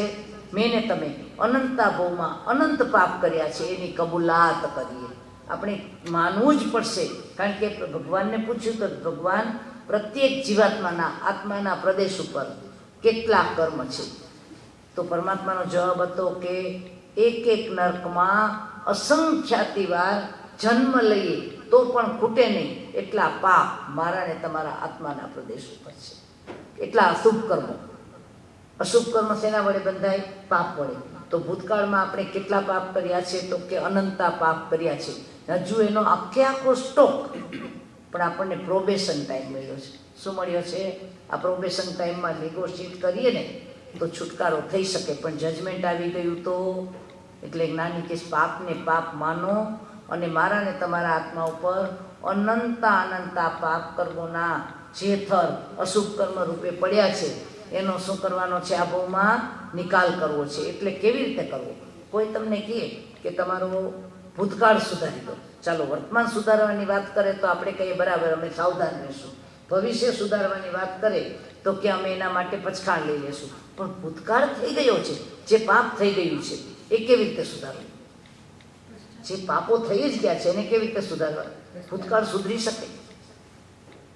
શું માનો છો એ બેન? ભૂતકાળ સુધરે? સુધરે જ્ઞાની કહે છે આલોચના વડે. શેના વડે? હૃદયના તારથી આત્માના પ્રદેશ ઉપર આપણે એકી અવાજે સ્વીકાર કરીએ કે પરમાત્મા, મેં અનંતા પાપ કર્મ કર્યા છે. હવે એ પાપને હું શું કરું છું? આલોચના કરું છું, નિંદા કરું છું, ગર્હા કરું છું. આપણે તસબંતે પડિક્કમામી નિંદામી ગર્હામી અપાણમ ઓશિરામી, એવા મારા દુરાત્માને શું કરું છું? ઓસરાવું છું, અંત કરું છું, ખતમ કરું છું. એટલે આપણે હર સમયે 2 કામ કરીએ છીએ, કા અનુમોદના ને કા આલોચના. એક પાપ કર્યું કે એક પુણ્ય કર્યું, એને સારું માન્યું, એને ભલું માન્યું, કરવા યોગ્ય માન્યું તો એની અનુમોદના, એને ખોટું માન્યું તો જ્ઞાની કહે છે એની આલોચના. એટલે પાપના કામની કદી અનુમોદના ન હોય. શું ન હોય? એક પાપ કર્યું, ખોટું કામ કરવું, આરંભ સમારંભ કરવા પડે છે. જિંદગીના જીવન માટે, આપણા જીવવા માટે આપણે કેટલા બધા આરંભ સમારંભ કરવા પડે છે. તો એની અનુમોદના હોય? આપણે આ કર્યું અને પાછા એના શું કરીએ? કેટલા વખાણ કરીએ, કેટલી પ્રશંસા કરીએ.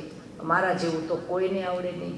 જો જ્ઞાની કહે છે એક સ્ત્રી એક ચીભડું ચીરે, એક છાલ ઉતારે, એક મેલનની છાલ ઉતારે, એમાં એની ખાલ ઉતરે.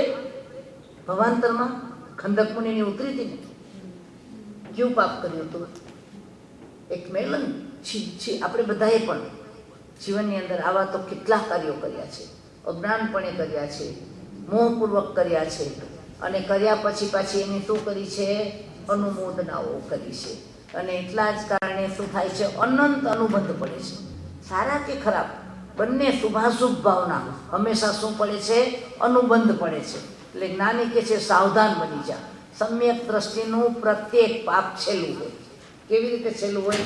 કર્યા પછી એનો અનુબંધ ન પડે, કર્યા પછી એની લિંક ન ચાલે.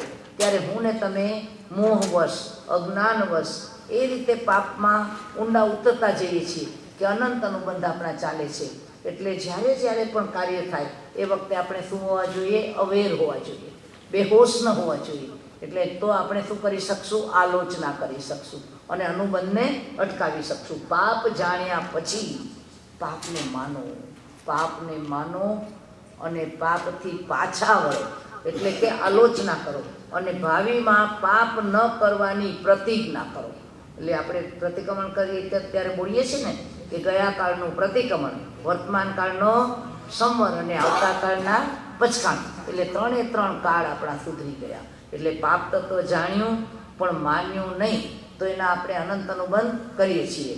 ત્યાર પછી આવે છે આશ્રવ તત્વ. આશ્રવ એટલે શું? જો દર્શનની વાત કરીએ છીએ, શ્રદ્ધા કેળવવી છે, તો કોની શ્રદ્ધા કેળવવી? મહાવીરની. પરમાત્માનું અસ્તિત્વ હોવું એને માની લેવાથી આપણે આસ્તિક બની શકીએ. પરમાત્મા છે એમ માનવાવાળો આસ્તિક કહેવાય, પણ પરમાત્માની આજ્ઞા માનવાવાળો આધ્યાત્મિક કહેવાય. આપણે આધ્યાત્મિક છીએ કે નહીં, આપણો માર્ગ આધ્યાત્મિક છે કે નહીં, એની ખાતરી કોણ કરાવે, એની પ્રતીતિ કોણ કરાવે? તો કે જ્યારે હું ને તમે પરમાત્માની આજ્ઞા માનીએ ને ત્યારે આપણે આધ્યાત્મિક માર્ગે કદમ ઉપાડી શકીએ. તો આશ્રવ તત્વને જાણ્યો પણ આશ્રવ ક્યારેય અટકાવ્યો નથી. આપણને ખબર છે કે ન પ્રત્યાખ્યાન લેવાને કારણે, માત્ર એનો આપણે સ્વીકાર ન કરીએ કે મને આ પાપના આશ્રવ આવે છે, તો પણ અનંત આશ્રવો ખુલ્લા રહે છે. આપણે ક્યારેય રાતના તમે સૂતા તો બધા દરવાજા ખુલ્લા રાખીને સૂતા? રોજ ચોર નથી આવવાનો, તો પણ તમે કહેશો ને કે એના દરવાજા બંધ કરીને સૂતા હોય, શાંતિથી સૂઈ શકાય, બરાબર ને? તો જ્ઞાની મને તમને કહે છે કે વ્યવહાર જગતમાં પણ આપણે ઘરમાં કચરો ન જોઈતો હોય તો બારી બારણા બંધ કરીએ છીએ. ખોટા બિલ ન ચડાવવા હોય તો લાઇટના અને બધાની સ્વિચ શું કરીને સૂઈએ છીએ? ઓફ કરીને સૂઈએ છીએ. અને બધી સલામતીની વ્યવસ્થા કરીને દરવાજા બંધ કરીને સૂઈએ છીએ. તો જ્ઞાની કહે છે તારા આ ભવની સલામતી શેમાં છે? શા માટે કશું એ ના કરીને અને કશું ન કરતા હોવા છતાં પણ અનંત આશ્રવોના દરવાજા શું કામ ખુલ્લા રાખ્યા છે? કારણ કે આશ્રવ તત્વ જાણ્યું છે પણ માન્યું નથી. હજુ આપણને વિશ્વાસ નથી કે આપણે કશું ન કરીએ તો પણ આપણો આશ્રવ ખુલ્લો છે. શું કામ ખુલ્લો છે? જેમ આપણે કરતા નથી તેમ હું નહીં કરું એવું કમિટમેન્ટ પણ લીધું નથી. એટલે વી આર ઓપન, રાઈટ? કે આપણે જ્યારે ઓપન જ છીએ. આજે કોઈ પણ વ્યક્તિને ઘરે તમારે જમવા જવાનું હોય, તમે RSVP ન કરો, તમારા મનમાં એમ છે કે તમારે જમવા જ જવું, તમે જમવા પણ ન ગયા, તો પણ તમારા નામનું પ્લેટ વગેરે જે બુક કર્યું હોય એનો ચાર્જ એને લાગે કે ન લાગે? લાગે. તમારે નહોતું જ જવું ને આપણને કહીએ કે ભાઈ મારે તો જમવા આવવું નહોતું, તો પછી મારું નિમિત્ત શું કામ એમાં લાગ્યું? તો એ કહેશે કે તમારે મને ના કહી દેવી જોઈતી હતી. હવે આપણે ના ન કહીએ તો આપણા માટે ભોજન બને કે ન બને? એમ જ્ઞાની કહે છે કે આ સંસારમાં જે વસ્તુ તારે જોઈતી નથી, તારે ભોગવવી નથી, તું કરતો નથી, તું કરવાનો નથી, તો ખાલી એટલું બોલી દે કે આના મારે પ્રત્યાખ્યાન છે. શું છે? આ હું છોડું છું, આનાથી હું વિરમું છું, આનાથી હું અટકું છું. એટલે એક શબ્દ ઓશિરામી, ખાલી કેટલો બોલવાનો છે? એક શબ્દ બોલવાનો છે ઓશિરામી. આખી રાત આપણે સૂતા છીએ, કશું નથી કરવાના, તો પણ આપણો આખી રાતનો આશ્રવ આપણે ખુલ્લો રાખ્યો કે ન રાખ્યો? એટલે જ્ઞાની કે છે આશ્રવ તત્વ જાણ્યું પણ આપણે એને માન્યું નથી.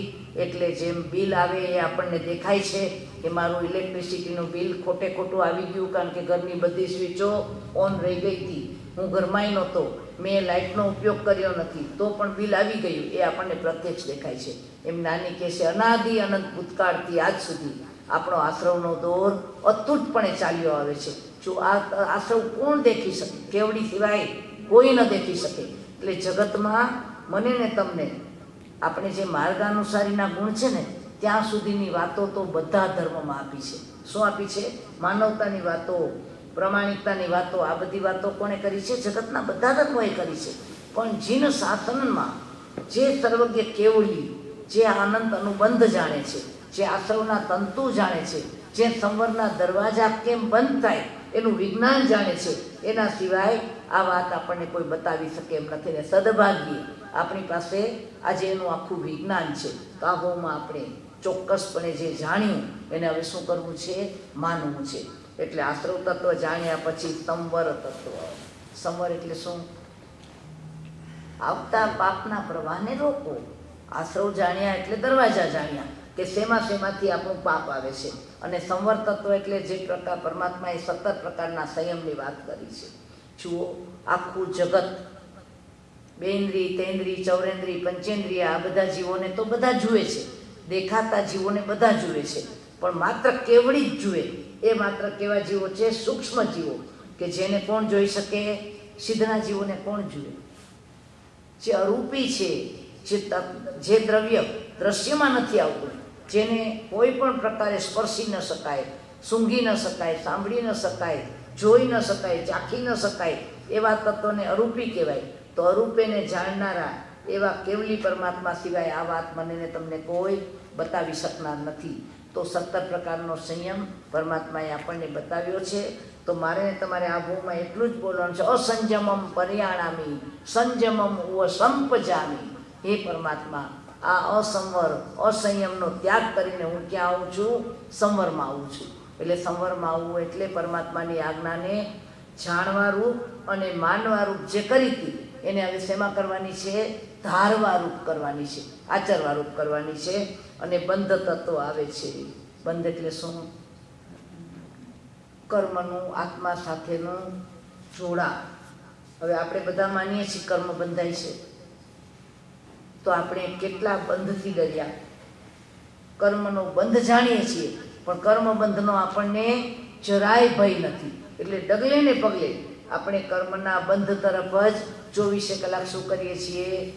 બંધ બતાવ્યો છે. પ્રદેશનો બંધ, પ્રકૃતિનો બંધ, રસનો બંધ, સ્થિતિનો બંધ. આ બધો દ્રવ્યનો યોગ છે. પણ મને ને તમને તો આ જીવનમાં એટલું જ જાણવું છે કે હું ને તમે જેવા પ્રકારે કર્મ બાંધશું એવા જ પ્રકારે ભોગવવા પડશે. આ વાત તો નક્કી છે ને. તો હવે મને ને તમને દુઃખી ન થવું હોય.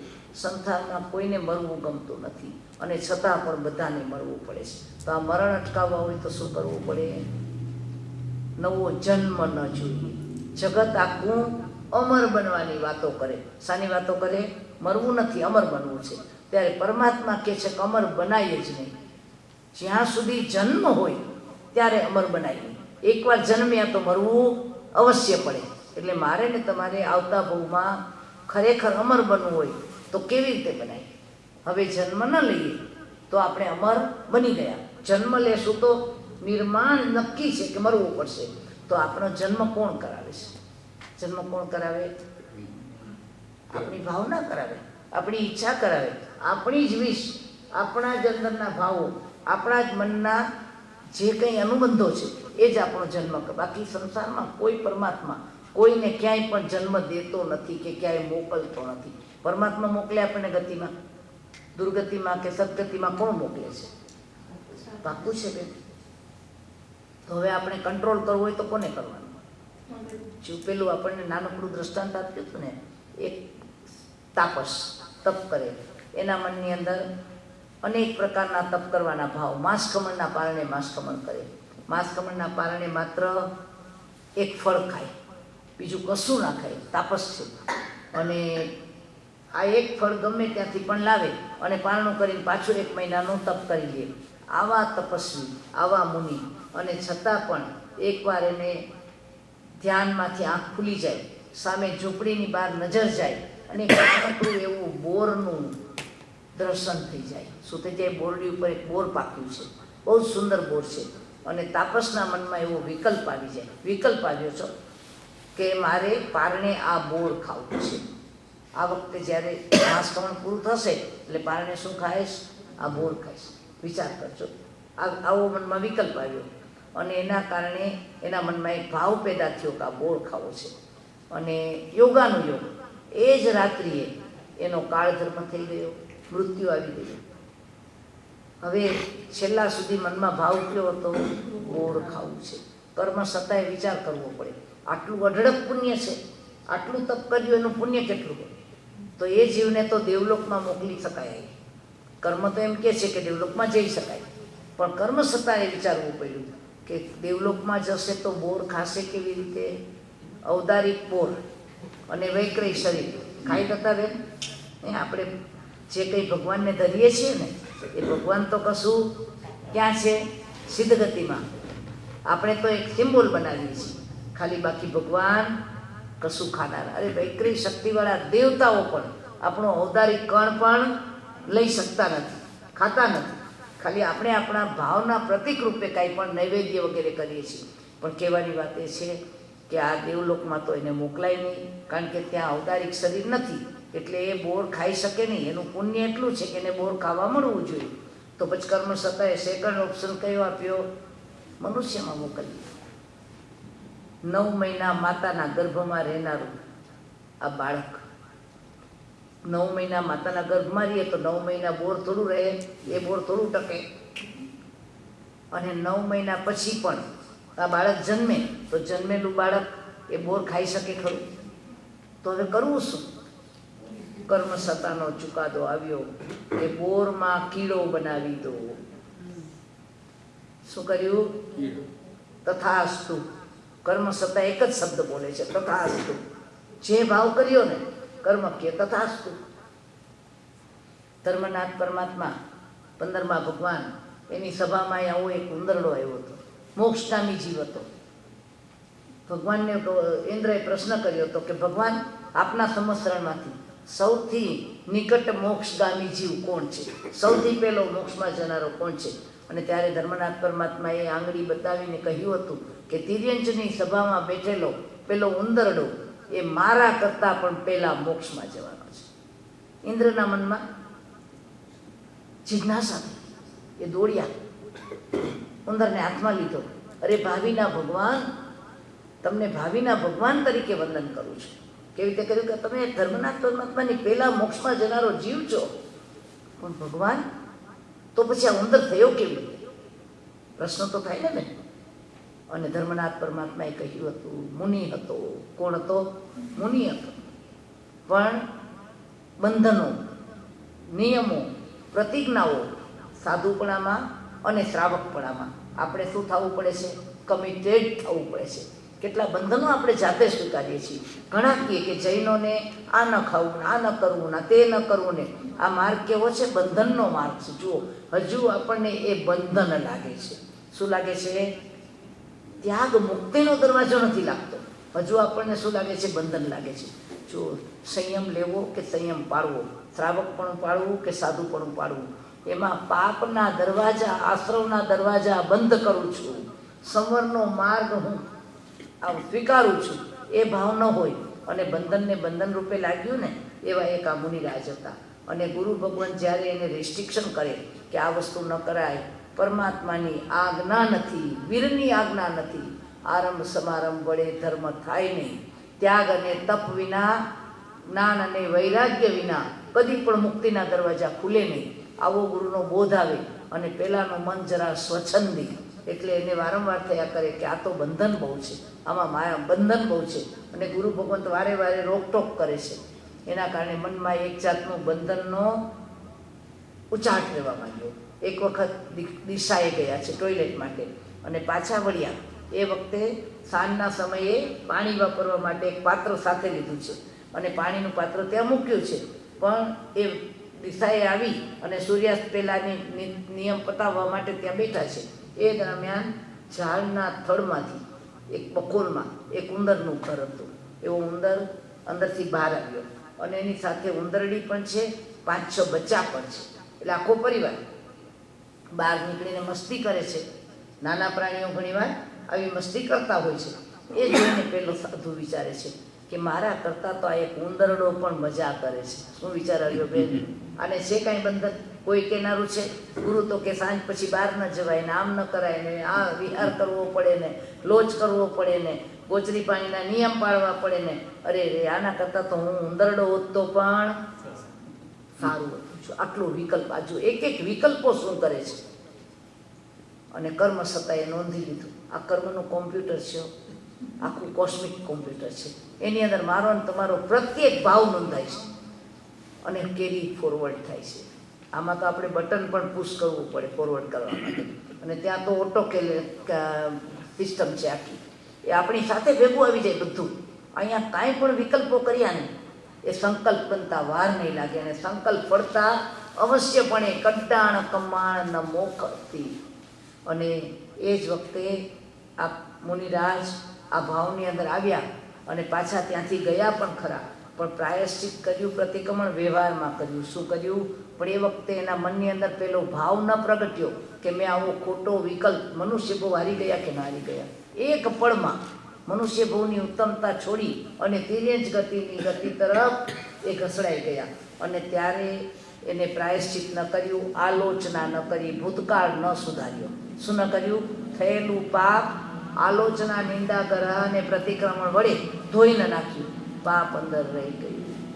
જો જ્ઞાની કહે છે કે મારા ને તમારા મરતા પહેલાં આપણું પાપ મરી જવું જોઈએ. શું થવું જોઈએ બેન? આપણા મરતા પહેલાં પાપ મરી જવું જોઈએ. જો આપણે મરી ગયા અને પાપ રહી ગયું તો એટલે એ વખતે મુનિપણાના ભાવને કારણે એમના પુણ્યના ઉદયે એ દેવલોકમાં ગયેલા. મુનિરાજ કાળધર્મ પામીને દેવલોકમાં ગયા, પણ જેવું દેવ વડે ભોગવાઈ ગયેલા પુણ્યનો પૂરેપૂરો સ્ટોક ખતમ થયો અને ત્યાંથી સીધા ઉંદરના ભોગમાં આવી ગયા. એટલે પેલા મુનિ તાપસ જે મરીને સીધા બોરમાં કીડો બન્યા, અને કીડો બનીને બોરનો કીડો આખો ભવ જીવે ત્યાં સુધી એની અંદર જ રહે અને આખો ટાઈમ બોરને જ ખાય. જો મારી તમારી આસક્તિ શું કરે? આપણને ધાન્યનું ધનેડું, એક ધાન્યમાં ધનેડું પેદા થાય ને પિયળ વગેરે, એ શું કરે? એ અનાજમાં જ પેદા થાય. એ અનાજની અંદર એટલે દાણાની અંદર હોલ કરીને એનો જન્મ અંદર થયો છે, એટલે નીકળવું હોય તો એની અંદર હોલ કરીને બહાર નીકળે, પણ એ મૃત્યુ પામે. કારણ કે એની પ્રકૃતિ એવી હોય કે જે ધાન્યમાં એ જન્મ્યો ને એ ધાન્ય સિવાય એ બીજું કશું ખાય નહીં. ખાય તો જીવે નહીં, એની પ્રકૃતિ એવી હોય. એટલે આખું આયુષ્ય એક જ વસ્તુમાં આસક્તિ હોય એવો જીવ, એનું ધનેડું, એનો કીડો થઈ જાય.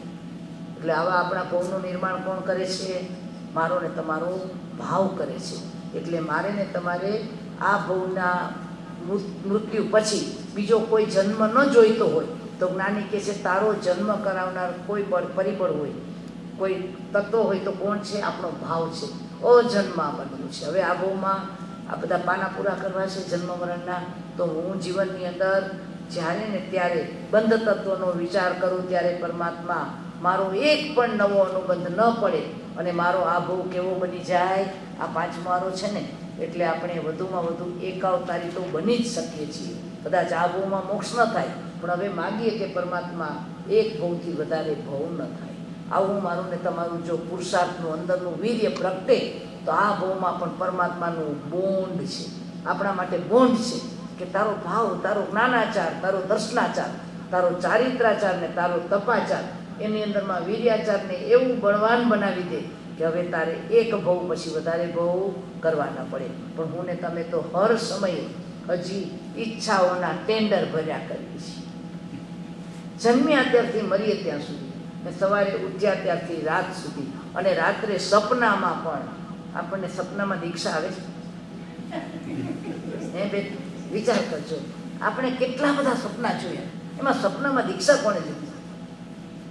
નથી આવતી. સપનામાં પણ આપણને દીક્ષા ન આવે, કારણ કે વૈરાગ્ય નથી ને ત્યાગ તરફ આદર નથી, ત્યાગ તરફનો આપણો ભાવ નથી. જ્ઞાની કે છે આ ભવમાં શ્વાસે શ્વાસે જો આ ઝંખના કરશું ને તો ભવાંતરમાં આપણા જન્મો પૂર્ણ થતાં જે કંઈ ભવ કરવો પડશે એ આપણો ભવ કેવો આવશે?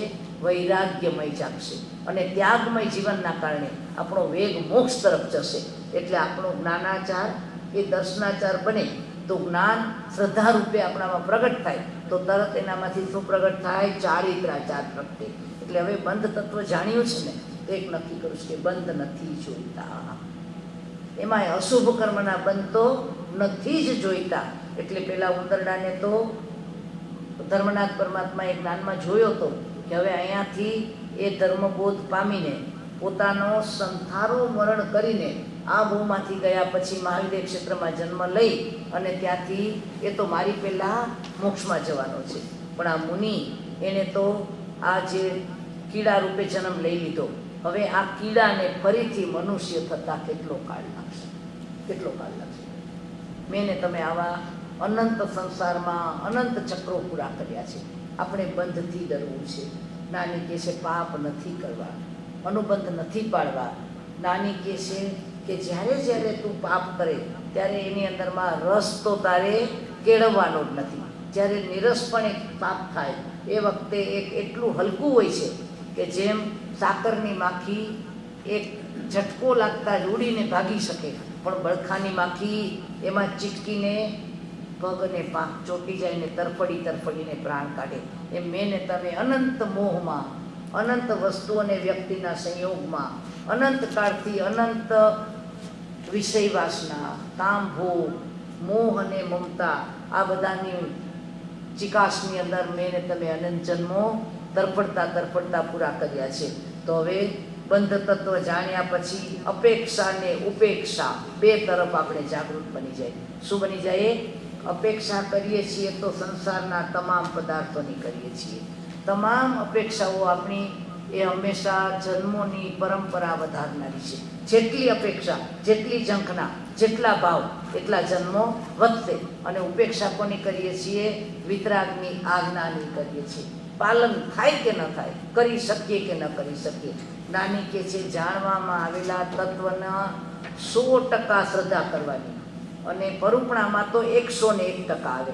શું પરુપણામાં? એટલે જ્યારે આપણે જે માનીએ છીએ એની જ્યારે વાત કરીએ ત્યારે જ્ઞાની કહેશે તારાથી ધર્મ ભલે યથાશક્તિ થાય, આચરણ ભલે યથાશક્તિ થાય, પણ શ્રદ્ધામાં કેટલું હોવું જોઈએ? 100%. અને જ્યારે એ વાત આપણે જગતની સામે રજૂ કરીએ ત્યારે તો 101% કે આ જ વસ્તુ આમ છે, એમાં બાંધછોડ, પ્રિન્સિપલમાં બાંધછોડ ન યથાશક્તિ થાય. આપણાથી ન પડાય તો આપણી નબળાઈ છે, આપણી મર્યાદા છે. પણ આ માર્ગ મોક્ષ માર્ગ છે અને એમાં કોઈ પણ જાતનો અપવાદ હું કે તમે લાવી ન શકીએ. અને જો અપવાદની વાત કરી નાની કે દુર્લભ બોધી થઈ જઈએ. શું થઈ જઈએ?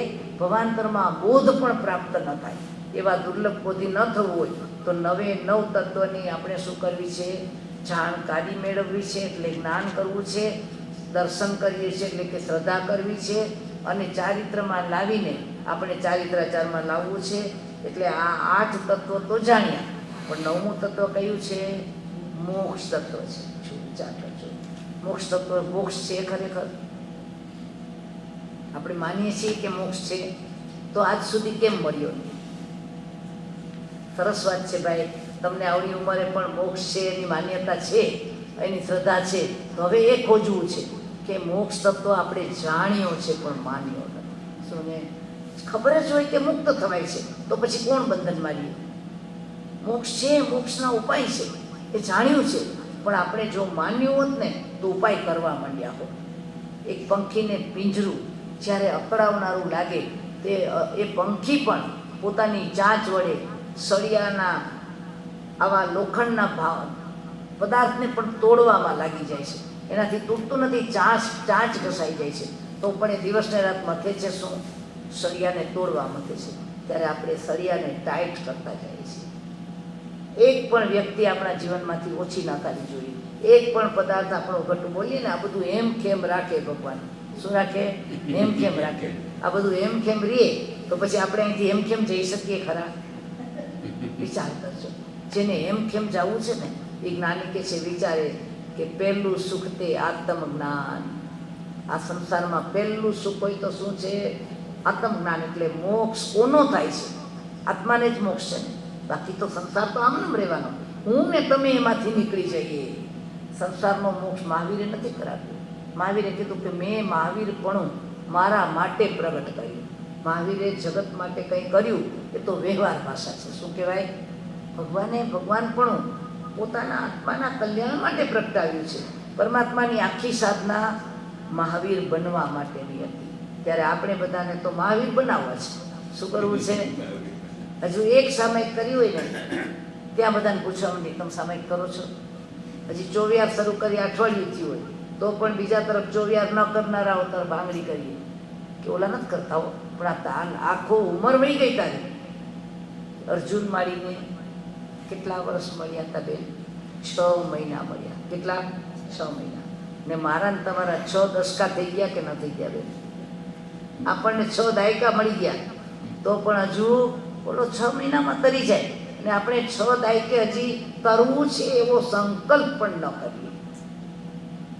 તો જ્ઞાની કહે છે આપણો દર્શનાચાર કેવો, આપણો ચારિત્રાચાર કેવો. એટલે જીવનની અંદર જેને મોક્ષ તત્વ માન્યો એનો મોક્ષ થયો ને થયો. જેને ખોજા તેને પાયા. જેને શોધ્યું એને મળ્યું જ છે. મને ને તમને આજ સુધી મોક્ષ મળ્યો નથી, કારણ કે આપણે જોઈતો જ નહોતો. મોક્ષ કોને મળ્યો? જેને જોતો તો એને મળ્યો, જેને માગ્યો તો એને મળ્યો, જેને માન્યો તો એને મળ્યો. તો આ ભૂમાં હવે આપણે માગવું હોય તો શું માગવું છે? એક જ બંધન મુક્તિ માગવી છે. માનવું હોય તો શું માનવું છે? કે મોક્ષ છે અને હું પણ એને માટે એલિજેબલ છું. આપણે બધા એલિજેબલ છીએ. પરમાત્માએ મોક્ષ કોનો બતાવ્યો? જીવદ્રવ્યનો. તો આપણે જીવદ્રવ્ય છીએ કે નહીં? અને પરમાત્માને ગૌતમ સ્વામીએ પૂછ્યું હતું કે ભગવાન, સંસારના બે ભાવ બતાવ્યા ને પરમાત્મા, એક ભવી ને બીજો અભવી. ગૌતમ ગણધર તો આ સાંભળતા જ કાપી ઉઠ્યા હતા. એનું રોમ અંદરથી કાપવા માંડ્યું હતું. અરે ભગવાન, એવા અભવી જીવો છે કે જે કદી મોક્ષમાં નહીં જાય. ભગવાને બધા કીધું છે કે એવા જીવો છે કે જે કદી મોક્ષમાં જનાર નથી. એ વખતે ગૌતમ ગણધર થરથર કાપતા પૂછે, ભગવાન હું અભવી તો નથી ને? અને પરમાત્માનો જવાબ શું હતો? તું અભવી નથી. કેવલ જ્ઞાનમાં દેખાણો તું અભવી નથી એ વાત જુદી છે, પણ પરમાત્માનો જવાબ એવા જીવો માટે છે કે જે જીવોને આ વર્તમાન કાળમાં તીર્થંકર મળવાના નથી. એ આપણે કોને પૂછશું કે ભગવાન હું અભવી તો નથી ને? એના માટે આ જવાબ હતો. અને એનો જવાબ પરમાત્માએ એમ આપ્યો હતો કે જે જીવાત્માને એવો ભય લાગે છે અને એવો પ્રશ્ન ઉઠે છે કે હું ક્યાંક અભવી તો નથી ને, તે બધા જ જીવ ભવી. કારણ કે અભવીને મોક્ષ સાથે કાંઈ લેવા દેવા જ નથી. એને એવો પ્રશ્ન જ ન ઉઠે કે હું મોક્ષમાં જઈશ કે નહીં, કારણ કે એને મોક્ષ તત્વ સ્વીકાર્ય જ નથી. એને મોક્ષ તત્વ સ્વીકાર્ય જ નથી. એટલે કહેવાની વાત એ છે કે આપણે બધા એલિજેબલ છીએ. આપણા મનમાં એવું તો થાય ને ભાઈ, ક્યાંક આપણે અભવી તો નહીં હોય ને? ના, નથી. પણ હવે બાકી શું રહે છે? આ ભવ્યત્વ પ્રગટ કરવું પડે. આ ભવ્યત્વને પ્રગટ કરવાનું છે. આપણામાં અવરાયેલું પડ્યું છે, ઢંકાયેલું પડ્યું છે, એના આવરણો ખોલવાના છે. કેવલ જ્ઞાન આત્માનો જ સ્વભાવ છે, એ પ્રગટ કરવાનો હોય. સૂર્યમાં પ્રકાશ નાખવાનો હોય કે વાદળા હટાવવાના હોય? વાદળા હટાવવાના હોય. આપણે સૂર્યમાં પ્રકાશ મૂકવાની જરૂર નથી. જ્યારે અંધારું થઈ જાય ને ત્યારે વ્યવહારથી કહેવાય કે અંધારું થઈ ગયું, પણ સૂર્યનું અજવાળું તો અજવાળું જ છે, માત્ર આડા આવરણો છે.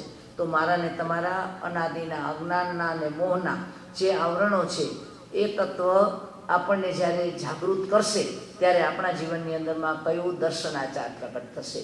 આ તો આપણે હજી માત્ર 9 તત્વની દ્રષ્ટિએ વાત કરી. આ જ રીતે જ્ઞાની કહે છે 14 ગુણસ્થાનકની દ્રષ્ટિએ પણ આપણે આત્માનું જ્ઞાન, આત્માનું વિજ્ઞાન અને આત્માનું શ્રદ્ધાગુણ પ્રગટાવી શકીએ. કે જેણે જાણ્યું કે એકવાર ચોથું પ્રાપ્ત થયું એનો મોક્ષ અવશ્ય થવાનો ને થવાનો.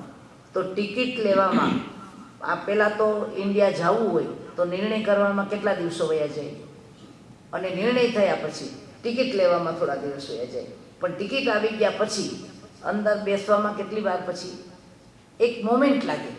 ડેટ આવી ગઈ, આપણે કાલે જવું છે, તો એની અંદર બેઠા પછી પહોંચતા માત્ર કલાકો લાગે. પણ નિર્ણય કરતાં આખું વર્ષ નીકળી જાય કે ન નીકળી જાય? એ મારો ને તમારો અનાદિ અનંત ભૂતકાળ ગયો છે નિર્ણય કરવામાં. નિર્ણય જ નથી કર્યો આપણે કે મોક્ષમાં જવું છે. અને નિર્ણય હવે કર્યો હોય તો હવે શું કરી લેવું પડે? ટિકિટ બાય કરવી પડે ને. તો ટિકિટ બાય કેવી રીતે થાય? ચારિત્રાચારમાં આવવાથી. જ્ઞાનાચાર કર્યું, દર્શનાચાર કર્યું, હવે શું કરવાનું છે? ચારિત્રાચાર. શ્રાવકનો આચાર શું છે એ જાણવા માટે પરમાત્માએ મને ને તમને બહુ જ સુંદર વાત કરી છે. આપણા માટે ખૂબ ઉપકારી છે. આ ચારિત્રાચાર આપણે સાંભળશું ને, આપણે વિચારશું, એ વખતે આપણને લાગશે કે પરમાત્મા હું ખરેખર ચારિત્રાચારમાં છું કે નહીં. બહુ જ સુંદર વાત છે, જાણવા જેવી વાત છે. આવતીકાલે આપણે ચારિત્રાચારની વાત કરવાના છીએ. આટલા તમે અહીંયા પ્રત્યક્ષ સાંભળો છો અને જે પણ સાંભળી રહ્યા છે એ બધાને માટે આપણા, મારી ને તમારી વાત છે, આપણી પોતાની વાત છે, ગુરુ ભગવંતોની વાત નથી. આપણા પોતાનું ચારિત્ર શું?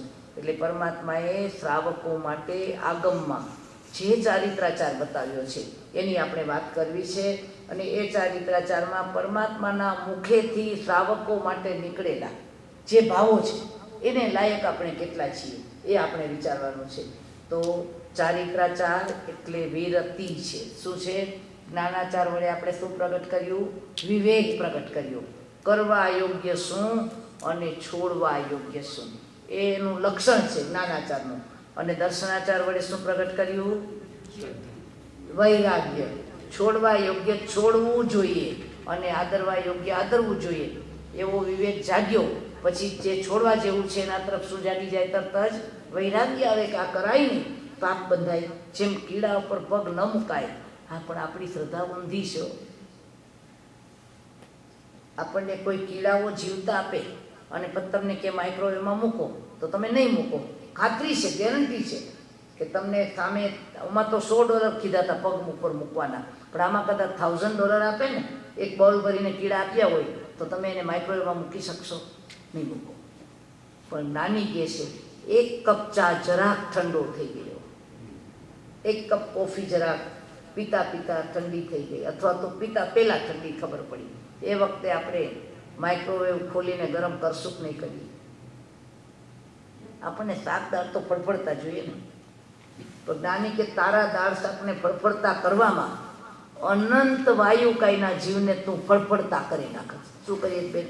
આખું આપણું માઇક્રોવેવ વાયુકાયથી ભર્યું હોય કે ના ભર્યું હોય, આપણો 1 કપ ચા ગરમ થાય, એની સાથે આખી આ વાયુકાયના અનંત, જો આપણે જીવતત્વ જાણ્યું છે, એની વેદના જાણી છે, એની પીડા જાણી છે, એનું અસ્તિત્વ જાણ્યું છે અને માન્યું પણ છે, તો પછી આપણે કેમ કરી શકીએ? કેમ કરી શકીએ છીએ? જાણ્યું છે કે માન્યું છે? અને બંધ તત્વ સ્વીકાર્યું છે કે બંધ થાય છે આમાં? અને જેવી રીતે એ શેકાયા, એ અંદર બળ્યા, એ જલ્યા, એ જ રીતે મારે તમારે બળવું ને જલવું પડશે. એ શ્રદ્ધા છે, એ વૈરાગ્ય આવે છે. તો જ્ઞાની કે છે હા, એ જ માઇક્રોવેવ વાપરવાના. કોઈ સારી હોટેલમાં રૂમ સર્વિસમાં માઇક્રોવેવની સાથે બિલ લખ્યા હોય અને ચાનો કપ અંદર મૂકો અને એ વખતે ચીટ બાર આવે, અંદર પ્રાઇસ લિસ્ટ બાર આવે ને એમાં આમ લખ્યું હોય કે પર use you have to pay only $100. દત્તાબેન, ખાલી $100 આપવાના ચા ગરમ કરવાના. દરવાજો બંધ કરો, ખોલી નાખો પાછો. ન કરી, ગરમ ન કરી. કારણ કે આપણને $100ની વેલ્યુ છે. શું છે કે આટલો ચા ગરમ કરવા માટે કંઈ $100 થોડા અપાય? ઇટ્સ નોટ વર્થ ને. પણ નાની કે છે આ વર્થ છે. આમાં તો $100 તો તારા પુણ્યનો ઉદય હશે તો એમને આવી જશે, પણ આ જે અનંતા જીવની તે વિરાધના કરી એનો બદલો કેટલા ભવ સુધી ભોગ છે. આપણને પાપનો ડર છે, દુઃખનો ડર છે, આપણને પાપનો ડર નથી. નાની કે છે દુઃખથી ડરશો તો બચશો નહીં, પાપથી ડરશો તો દુઃખ આવશે જ નહીં. એટલે મારે તમારે ડર કરવો હોય તો શેનો કરવો છે? પાપનો ભય કરો કે પાપ નથી કરવા. કારણ કે જીવોની વિરાધના થાય છે. પરમાત્માની આજ્ઞા ન માનનારો વિરાધક કહેવાય. કદાચ માનતો હોય અને દોષ થઈ ગયો તો એનું આરાધક પણ ચાલ્યું નથી જતું, એનું સમ્યક દર્શન ચાલ્યું નથી જતું, પણ જાણતો હોય ને કરે તો જ્ઞાની કે છે વિરાધક બની જાય છે. તો મારે તમારે આ ભાવમાં શું રહેવું છે? આરાધક રહેવું છે, ચારિત્ર ભાવમાં આવવું છે. તો આપણે જીવોનું મૂલ્ય જાણશું, જીવોની જિંદગીનું મૂલ્ય જાણશું, તો આપણે વિચાર કરશું કે જેવી રીતે જીવતા કર ચલાવો. રેડ લોબસ્ટર લખેલા હોય ને ભાઈ, સી ફૂડના રેસ્ટોરન્ટ, એને શું કરે છે? જીવતે જીવતા હાલતા ચાલતા ઉપાડીને રોસ્ટ કરે છે, ટોસ્ટ કરે છે, બોઇલ વોટરમાં નાખે છે. ખાનારો પસંદ કરે છે કે મને આ આપો. આવા ભાવ કેમ કરવા પડે? આપણે જ્યારે બધું રોસ્ટ ટોસ્ટ ને બોઇલ કરીએ ને ત્યારે નાની કે તારું કરતા પહેલાં શું થવું જોઈએ? હૃદય કાપે, કરતી વખતે હાથ કાપે ને કર્યા પછી આંખમાંથી આંસુ ઝરે. તો જ્ઞાની કે છે આપણો જ્ઞાનાચાર, દર્શનાચાર એ વૈરાગ્ય લાવે ને એના વડે આપણે ચારિત્રાચારમાં આવીએ. શ્રાવકપણાના ભાવમાં પણ આપણે ચારિત્રવાન બની શકીએ છીએ. એની વાત આપણે આવતા સ્વાધ્યાયમાં લેશું. આ પરમાત્માની વાણી છે અને પરમાત્માને જ્ઞાનને આજ સુધી પહોંચાડનારા, આપણા સુધી લાવનારા ગુરુ ભગવંતોના ઉપકારથી જે કંઈ મને ને તમને પ્રાપ્ત થયું એમાં મારી મંદ બુદ્ધિ કે અલ્પ ક્ષયોક્ષમને કારણે જ્ઞાનીની વાતથી ઓછું અધિક કે વિપરીત કંઈ કહેવાયું હોય તો અર્યંત અનંત સિદ્ધ કેવલી ભગવંત ગુરુદેવો આત્માની સાક્ષીએ, આપ સૌની સાક્ષીએ તસ્મિ ચામી દુઃખમ. સર્વમંગલમાંગલ્યમ સર્વકલ્યાણકારણમ પ્રધાનમ સર્વધર્માણામ જૈનમ જયતિ શાસનમ. બોલો ભગવાન મહાવીર સ્વામી કી, જૈન શાસન દેવ કી, સદગુરુ દેવ કી. પ્રણામ. જય જીનેન્દ્ર. આજે કોઈને સવાલ હોય તો હજી આઈ થિંક 10 મિનિટ જો તમને તૈયારી હોય તો સવાલ પૂછી શકો છો. If anyone would like to ask any question. આપણે દર્શન જ્ઞાન ચારિત્ર બોલીએ છીએ, જી આપણે દર્શન જ્ઞાન ને ચારિત્ર કહીએ. એટલે પહેલા દર્શન કીધું છે, પછી જ્ઞાન કીધું છે, પણ આચારમાં કેમ જ્ઞાનાચાર દર્શનાચાર? આમાં છે ને બેન, આપણે તત્વાદ સૂત્રમાં ઉમા સ્વામીજીએ દર્શન જ્ઞાન ચારિત્ર અભ્યામ મોક્ષ માર્ગ એ શબ્દ લખ્યો છે. અને આપણને આગમની અંદર અનેક જગાએ જ્ઞાન દર્શન ચારિત્ર તપ વડે મોક્ષ માર્ગ છે. પણ જ્ઞાન ને દર્શન એ બંને સિક્કાની બે બાજુ છે. શું છે બેન? એક જ કોઈન છે, એની બે બાજુ છે. એટલે આપણા હાથમાં સિક્કો આવે તો પહેલાં એક સાઈડ હોય એ દેખાય, પછી બીજી દેખાય. એટલે ખાલી આપણી નજરનો ભેદ છે. બાકી દર્શન એટલે જેને આત્મા છે એવી શ્રદ્ધા થઈ એણે એનું જ્ઞાન કર્યું, અથવા તો જેને આત્મા છે એવું જ્ઞાન મળ્યું તો એણે શ્રદ્ધા કરી. એટલે આમ તો એક સિક્કાની બંને બાજુ છે. આને રિલેટેડ ની બીજા ક્વેશ્ચન હોય તો પૂછી શકાય? આને રિલેટેડ તમે જે શીખવાડ્યું આજે કીધું એના માટે બીજો એક ક્વેશ્ચન છે, કેટલા વખતથી છે કે આપણે કહીએ ને કે 7 લાખ પૃથ્વી કાય 7 લાખ કપ કાય, એ અત્યાર સુધી બોલ્યા છે, સમજણ પડી છે, પણ એવી એક્ઝામ્પલ તરીકે કહીશું કે આપણે કે એટલી બધી યોની એટલે એટલી બધી જગ્યાએ જન્મ લઈ શકે, તો આપણને તો એક બે જ ખબર છે, તો આટલા બધા પ્રકારની કેવી રીતે હોઈ શકે? ઓ બેન, પ્રકાર તો હજી આ તો 7 લાખ તો યોની છે બેન, 7 લાખ તો યોની છે. એટલે કે એને ઉત્પન્ન થવાના સ્થાન. બાકી જીવ તો અનંતા છે. આ તો એકેન્દ્રિય જીવ બતાવ્યા ને, એમાં 7 લાખ પૃથ્વી કાય, 7 લાખ અપ કાય, 7 લાખ તેવ કાય, 7 લાખ વાવ કાય, 10 લાખ પ્રત્યેક વનસ્પતિ કાય, 14 લાખ, બાકીના કુળ તો કરોડો છે. એટલે આપણે આટલા જ ગતિમાં જન્મ લેવા માટે આપણે એને યોગ્ય ભાવો છે. મૂળ જન્મ કોણ કરાવે છે? એવા પ્રકારના ભાવ. જેવા પ્રકારના ભાવ આવે એટલે આપણા પરમાત્માએ ભાવો કેટલા બતાવ્યા? અનંત. એટલે અનંત પ્રકાર બતાવ્યા. જેવો જેવો ભાવ એ પ્રમાણે ગતિ થાય છે. એટલે આટલા બધા તો હજી આપણે તો એનો ખાલી ઉપરનું જ જાણીએ છીએ. એના પ્રભેદ પ્રભેદ પ્રભેદ કરતા જાવ ને બેન, તો અનંતનો તો ઇન્ફિનિટ, એટલે એનો તો હિસાબ જ ન થાય. એટલે એ એમ જ છે. અને આપણે અનંતા કાળથી આમાં પરમાત્મા એક પૂતગલ પરાવર્તન શબ્દ આવ્યો છે. તમે કદાચ સાંભળ્યો પણ છે બધાએ, કે આ લોકના તમામે તમામ પૂતગલ, આખા લોકના મેં ને તમે જેટલા ઔદારિક પૂતગલ છે ને બેન, એ એક એક પૂતગલને શરીર રૂપે ઔદારિક શરીર રૂપે ગ્રહણ કરીને પાછા છોડ્યા છે. એટલે આ લોકનો એક પણ ઔદારિક પૂતગલ એવો નથી કે એમાં જેટલી વનસ્પતિ જેટલા દેખાય છે આ બધા શરીરના ખોડિયા, બેન્દ્રી, તેન્દ્રી, ચૌરેન્દ્રી, એ બધા જ પૂતગલો આપણે એને ગ્રહણ કર્યા ને છોડ્યા.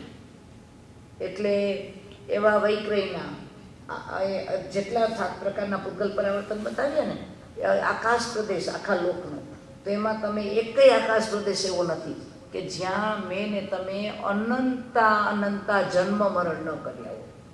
એક એક આકાશ પ્રદેશ ઉપર આપણે અનંતા જન્મ. એટલે હજી પણ આપણા મનમાં જેમ વાત કરી કે ઓને બોર ખાવાનું મન થયું હતું, એમ અહીંયા બેઠા બેઠા વિચાર આવ્યો હોય ને કે અલાસ્કા બધા જઈ આવ્યા, હજુ મારે જવાનો યોગ નથી થયો. જ્ઞાની કે સનુબંધ ચાલુ થઈ ગયું, તને અલાસ્કા મોકલે મોકલે ને મોકલે કર્મ સત્તા. આ નવરા બેઠા, પેલા વડીલો કહેતા નવરા બેઠા નખો વળી, અને આ લોકો કહેતા કે empty mind is A workshop of devils. આ બધું શું છે? અનર્થાદંડ છે. એટલે અનંતા જન્મોની આપણે ચેઇન અહીંયા નવરા બેઠા બેઠા બાંધી નાખીએ છીએ. કેટલો બધો સાવધાનીનો બેન આ ભવ છે. કારણ કે મનુષ્યના ભવમાં જે સંજ્ઞીપણું મળ્યું, એમાં જે મન મળ્યું, એની તાકાત સૌથી વધુ છે. એટલે બાંધવામાં ને છોડવામાં પણ ધારીએ તો એક જ અંતર્મુહૂર્તમાં આપણે આખા ભવનો અંત કરી નાખીએ એવી ધારા પણ ઉપાડી શકીએ. ક્ષપક ત્રીણી માંડે છે ત્યારે શું થાય છે, કર્મના ઢગલાના ઢગલા એની અંદર બળીને ખાખ થવા માંડે છે. અને એટલામાં જ પ્રસન્નચંદ્ર રાજર્ષિનું બતાવ્યું ને, પ્રસન્નચંદ્ર તેને કેટલી વાર લાગી, એક અંતર્મુખમાં તો 7મી નર્ક સુધી લઈ જાય એવા ભાવ આવ્યા. અને હજી અંતર્મુખ પૂરું ન થઈ ગયું એ પહેલાં તો દેવ દુદુંભી વાગ્યા ને કેવળ નાગ બની ગયા. એટલે ભવના આટલા પ્રકાર છે બેન. અને એની અંદર પણ આપણે અનંતવાર જઈ આવ્યા છીએ ને હજુ પણ સાવધાન ન રહીએ તો આવા અનંતા પૂતગલ પરાવર્તન કરવા પડશે. એટલે આટલી ગતિ તો આપણને ખાલી આંગળાના વેઢે ગણાય એમ બતાવીશ, પણ ખરેખર તો અનંત છે.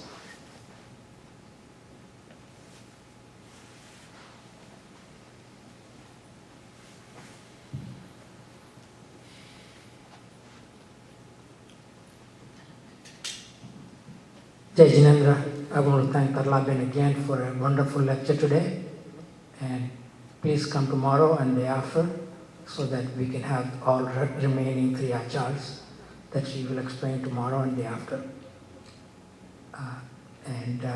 Again, if you have any questions, you can write it down and give it to her so she can take that after the lecture.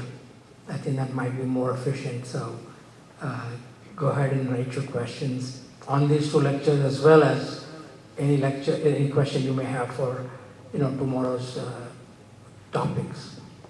Thank you and Jai Jinendra.